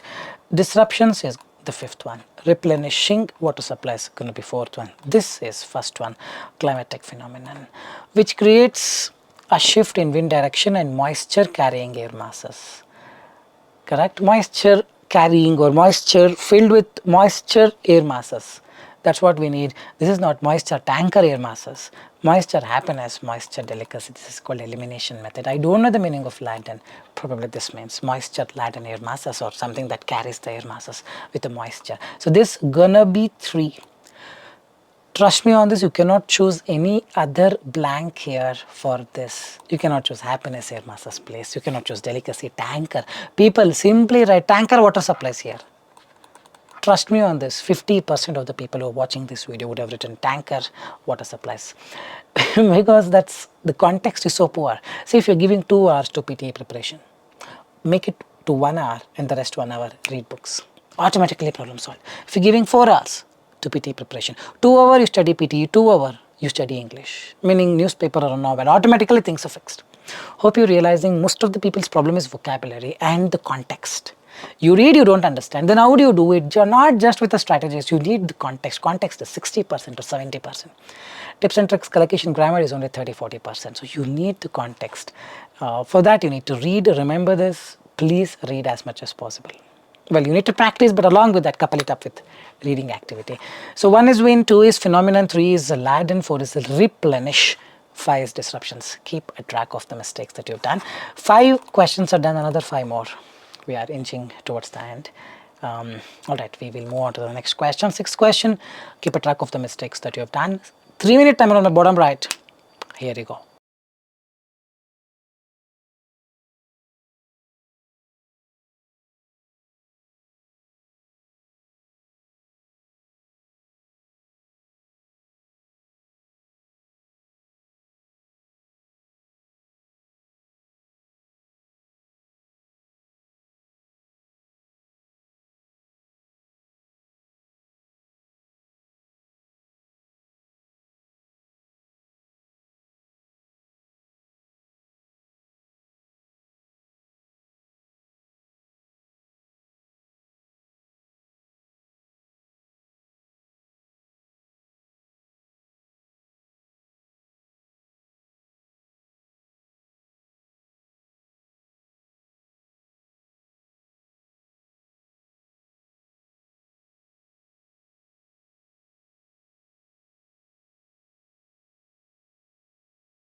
Okay, I really hope you have done it. So let's start with it. So it's a lengthy paragraph. I'll just read junk food. That's it. Now I know what the context is all about. Probably it's about junk food. The convenience and dash of junk food.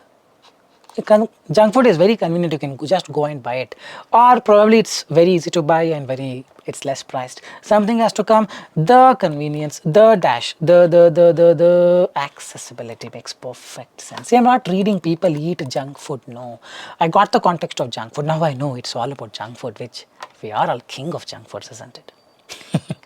All right. So the convenience and accessibility of or affordability could have also come. Junk food make it an easy choice. Blah blah blah. Its affordability also plays a dash role. Also plays a significant role, coping role, palatable role, action role. I think role always goes with significant role, as junk food is often cheaper than healthier alternatives. Its affordability also plays a significant role. Why people go behind junk food? Affordability, it's very cheap. In 100 rupees or in $1 or $2 you get a pizza, may not be a, or a burger may not be a good meal, isn't it? So its significant role is a collocation, but I did not directly randomly went with it. I knew significant role fits in, but I was checking if any other word fits in. Also I was trying to read and put the significant role and see if it is making a better sense. Know that this is what is missing for a lot of people. Role means significant role. It could be any other point as well, but here significant is fitting in. Accessibility, significant. Junk food is engineered to be highly dash with flavors, textures, additives, designed. When you talk about design, it's highly ripples, palatable. What is palatable? You give it a thought. Palatable means something very attractive. Palette, you know, color palettes. An artist will use this and do this and just palatable means very attractive. To be highly affordable, to be highly, adjective has to come. Palatable is perfectly fitting in. I think no other adjectives over there. Ripples, the ripples, coping mechanism, adjective, one more adjective is there, but palatable is fitting in with the context. Flavors, textures and additives designed to trigger pleasure centers in the brain, making it difficult to resist. Marketing and advertising further dash people. Marketing and advertising, this pure subject verb agreement. Marketing and advertising, it is they. After they we use they eat, not eats. They eat. I need eat, ripples. Action is a noun, the action. Color is a noun, the color. Trifling means something that is not so suitable, something that is boring. Probably trifling is an adjective. We need a verb, ripples and entice. Entice means to make it more curious. You need to know the meaning. Otherwise, probably we'll choose between ripples and entice. This or that, this or that, this or this. Let me choose. Mostly people do with this. Marketing and advertising, they further arise or arouse the curiosity within people, entice the people, creating strong brand associations, blah blah blah blah blah blah, as people often turn to it for a quick mood boost. I think I had a fight with my manager today. Let's have some brownie. I'm stressed. What do you call that? It's called coping mechanism. That's a collocation and it's perfectly fitting in with the context. Guys, getting it? Coping mechanism is a classic collocation. Coping mechanism gonna be 5. Accessibility gonna be 1. Significant role gonna be 2. To be highly palatable gonna be 3. Further entice people gonna be 4. Coping mechanism gonna be 5. It's as simple as this. Trust me, if you're getting 2 here, 1 here, probably you need more time to get that 79. 50 already, 65 also may be difficult. See, these are all very simple questions. What if you get a question based on nanotechnology, wherein you have no knowledge as to what it is? 0, 100%. For those who are getting 1 out of 2, I'm talking about. Junk food, everyone knows what it is, and still when you are very strong with the context, still you make mistakes. Just imagine if you get something which you're completely, devoid of the knowledge that you have. Definitely you fall for the trap. So consider this seriously, this suggestion. Read at least 1 hour. If you're failing here with 1 out of 5 or 2 out of 5, minimum 2 hours of newspaper or novel, you got to read on an everyday basis. The more you read, the more you develop the vocabulary, context and many things. Alright, so with this we will move on to the 7th question. Keep a track of the mistakes that you have done. Moving on. 3-minute timer on my bottom right. Here you go.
Alright, indoor plants, I think everyone would be aware of indoor plants, correct? Okay, let's talk more about it.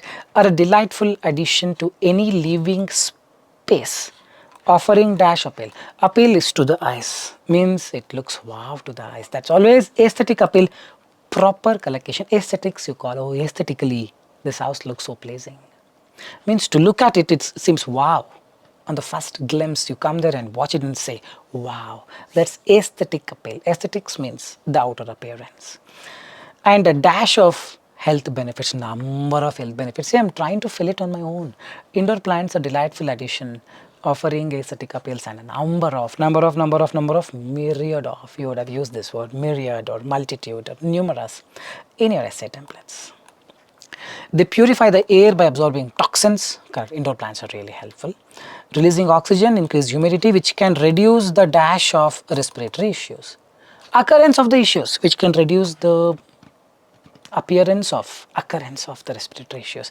After the noun should come. We need something that says which can reduce these issues happening, which can reduce the incidence of. It's a straightforward thing. Correct. All these plants stop this incidence. It will not happen. Reduce the incidence of respiratory issues. No other words are fitting in as well. Moreover, having plants indoor can enhance mood, reduce stress, boost productivity, making them perfect dash for both home and office environments, making them perfect budget, perfect companions. Give it a thought. They're really good, so they can be a really good friend in both home and office. Not succulents. Succulents mean some plants kind of species. We will talk more about it. With a variety of plants suited to different light conditions and care requirements, from low maintenance budget. This is what 90% of the people write. Do you say low maintenance budget or do you say low maintenance? Or low budget? You never say low maintenance budget. Give it a thought. Give it a thought. Budget is 100% wrong. From A is not there. If A is there, then here singular. That's article concept. A is not there. This should be a plural. Correct? Low maintenance succulents. S is there. This gonna be 5. From low maintenance plants, succulents, to lush, leafy philodendrons. There is an indoor plant to suit every lifestyle and preference. Give it a thought. If, see, succulents is the only thing that is fitting in. You never say low maintenance flower. If you want to use the word as flower, answer as flower, then a flower. Otherwise flowers. Isn't it? Yes or no? From the low maintenance succulents to lush leafy philodendrons, budget is 100% trap. If you're choosing budget, trust me, you're not ready for 79. It's best when you accept it.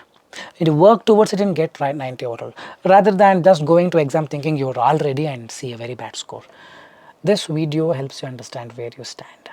Are you ready for the exam or not? If you're getting, every question out of 40, you will get 90 overall. I can write on the bond paper.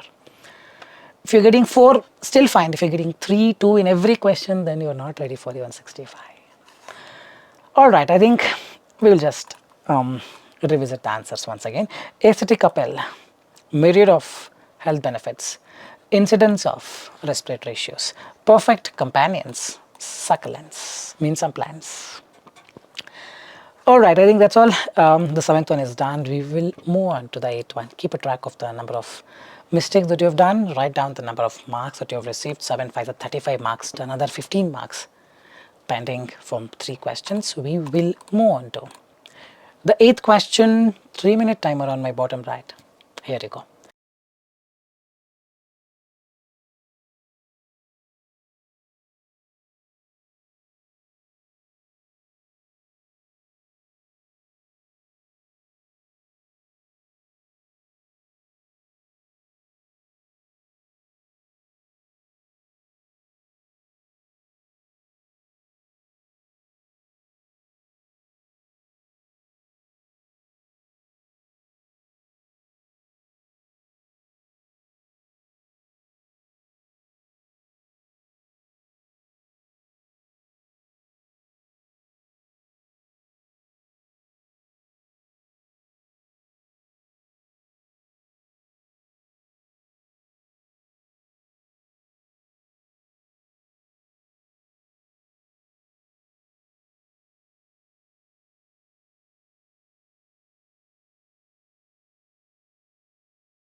Alright, let's start. Dash impact. Always go with deep impact, profound impact, it's a collocation. Burgeoning impact may not fit in. Burgeoning growth, burgeoning research can fit in. Heart impact, profound impact, depth impact, you don't say. Deep impact, depth is a noun here. Some impact, great impact, adjective has to come. You don't say chronic impact, you say chronic diseases. Trillions impact, agitatedly impact, bacterial impact. Bacterial impact probably may fit in. We will see both of it. Recent research into the human microbiome has revealed its deep impact on health and diseases, not a bacterial impact, man. It's a classic trap. Profound impact on overall health and disease. The microbiome, comprising dash of microorganisms. Microbiome is this bios, this environment, this earth. It consists, oh my god, zillions, millions, trillions of microorganisms. You just go with it. This is collocation. This is pure context. Now, do I have to read this? No, directly come here. Risk of dash diseases such as obesity, diabetes and inflammatory bowel diseases.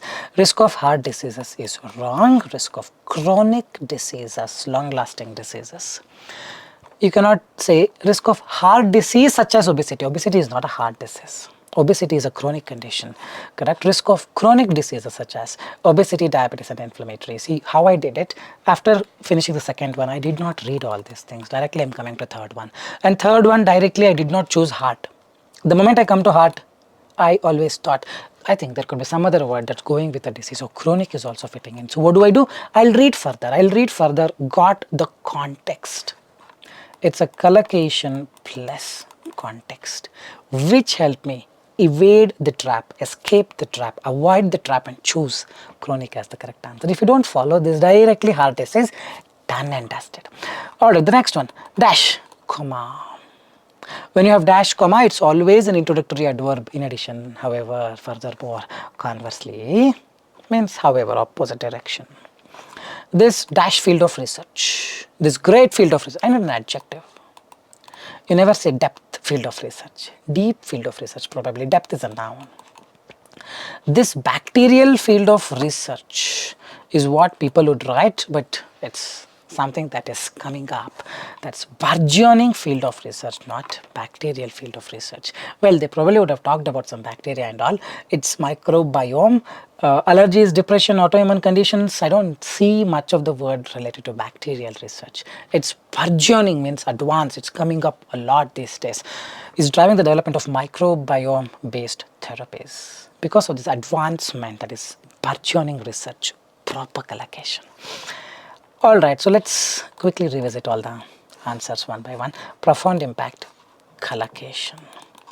Trillions of microorganisms, collocation. Chronic diseases, collocation plus you read the context to evade this heart. Conversely, collocation, meaning dash, comma, you need an introductory adverb. Plus grammar. I think not the collocation, sorry, it's pure grammar. It's just grammar. Just try to observe how the the blanks are structured. This burgeoning field is a proper collocation. It's mostly collocation in between some context for this question. Keep a track of the mistakes that you have done. We have 2 more questions to go to end this video with. Keep a track of the mistakes. 9th one is a very simple one. I'm going to add a timer of 3 minutes. Try doing it in less than 1 or 1.5 minutes if possible. Otherwise 3 minutes is still fine, but don't take more than 3 minutes. Within 3 minutes, whatever is possible, force yourself to do it, because that timing is very important. That the pressurized situation is very, very important to simulate the behavior of yours in the exam. Alright, keep a track of the mistakes you've done. Adding a 3-minute timer. Here you go.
Alright, I really hope you have solved it. Let's quickly start with it.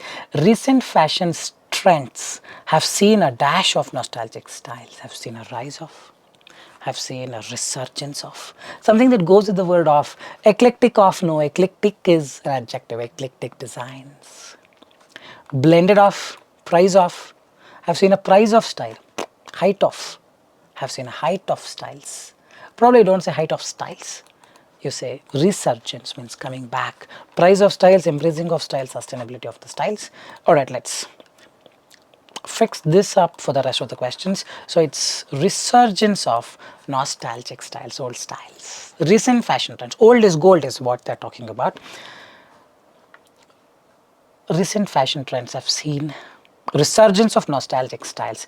Dash with is a collocation. Mixed with, blended with one. Proper collocation. Is there any other word fitting with the word blended? Embracing with, nope, you embrace that. Say sustainability with, price with, height with, price with, there are two price. Probably one of them is the correct answer. Let's say creating a unique and dash aesthetic. Aesthetic, again, something that is pleasing to the eyes. Eclectic aesthetic. Eclectic is a kind of design.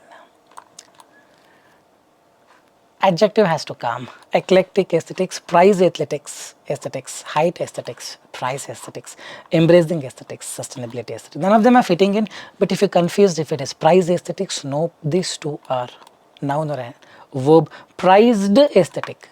Ed has to come if you want a particular thing to act as an adjective over here. So eclectic is the only thing that is left. Hope you are getting it. No other word fits in. So this is going to be 3, this is going to be 1, this is going to be 2. Dash remains a key focus.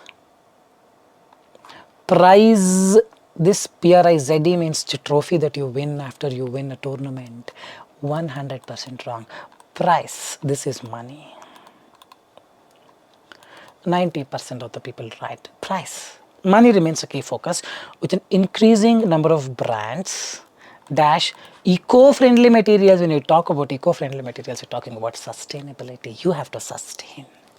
It's not the price. So when you see eco-friendly, the moment you realize, the moment you see eco-friendly, you have to go back, step back and remove this, discard it off and take this sustainability as the 4.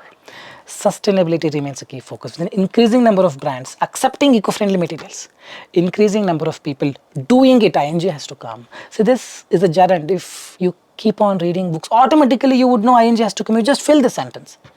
Fill this blank, and just read the sentence. With an increasing number of brands, do this, doing this. Accepting eco-friendly materials or embracing. Embrace is to hug, give a hug. Meaning you accept them, you acknowledge them. So this is gonna be 5. Hope you are getting it. So things are not that straightforward. You have to mix a lot of strategies. So here we went with resurgence of proper collocation. Blended with proper collocation. Eclectic aesthetics, proper collocation. Fast 3 collocation. This is pure context. Sustainability versus price. And the last one also pure concept and grammar and context. So there's gonna be embracing. Any doubts, do leave a comment in the comment section. Where people go wrong, they would have not written eclectic aesthetics. They would have written price here. So because of this, they would have gotten 3 out of 5. The last one, embracing eco-friendly materials, they would have written blended eco-friendly material. Then please blended here, blended with, they would have written something else. Interchanging, going in the wrong direction, finding the traps and conclusively falling for it. These are few of the common errors. If you're getting 2 out of 5 or 3 out of 5. It needs to be 5 out of 5 for such simple questions. Saying this, we will move on to the last question. Keep a track of the mistakes that you have done. It's very, very important. 9 questions are done, 45 marks are done. Now we will go to the last question for today. I'm going to add a timer of 4 minutes on my bottom right. I'm telling you, giving you the complete privilege, complete luxury of using entire 4 minutes. The question is little tricky, but all I want is you have to get 5 out of 5. Okay, don't check in the internet and all. The meaning of it, you gotta spend as much time as possible. 4 minutes, I think more than enough. These kind of questions, 2.5 to 3 minutes is still fine. Let's see if you can get 5 to 5 in this very question. 4 minutes timer on my bottom right. Here you go.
Alright, I really hope you have solved it. Probably this was tricky. This is proper collocation. This is proper grammar. This is proper collocation. This is very easy. You can use grammar or collocation. See, things are easy to do. To get 4 out of 5 is easy. To get 5 out of 5, you need to use this. 4 out of 5 may not guarantee you 79. 5 out of 5 will 100% guarantee you 79 because reorder the paragraph is difficult. Write from dictation will be difficult. Writing fill in the blanks will be difficult. So there are some difficult modules, this being one of them. You cannot keep making mistakes in each and every question. Alright, so Western Europe faced up to the, after the noun should come. Plant is a noun, establishment is noun. Underbelly, I had no clue what it is. Toe is a noun. One is a noun. Faced up to the one of capitalism, plant of capitalism, establishments of capitalism, really getting confused. A very simple man. Apply bottom up approach. Leave it empty, continue. From the bottom you come to top later. Alright, so first one we leave it empty. India is running too far behind. It must dash the conditions under which labor works in factories very, very strictly. It must. Never say you don't harden the conditions, rather you regulate, monitor the conditions.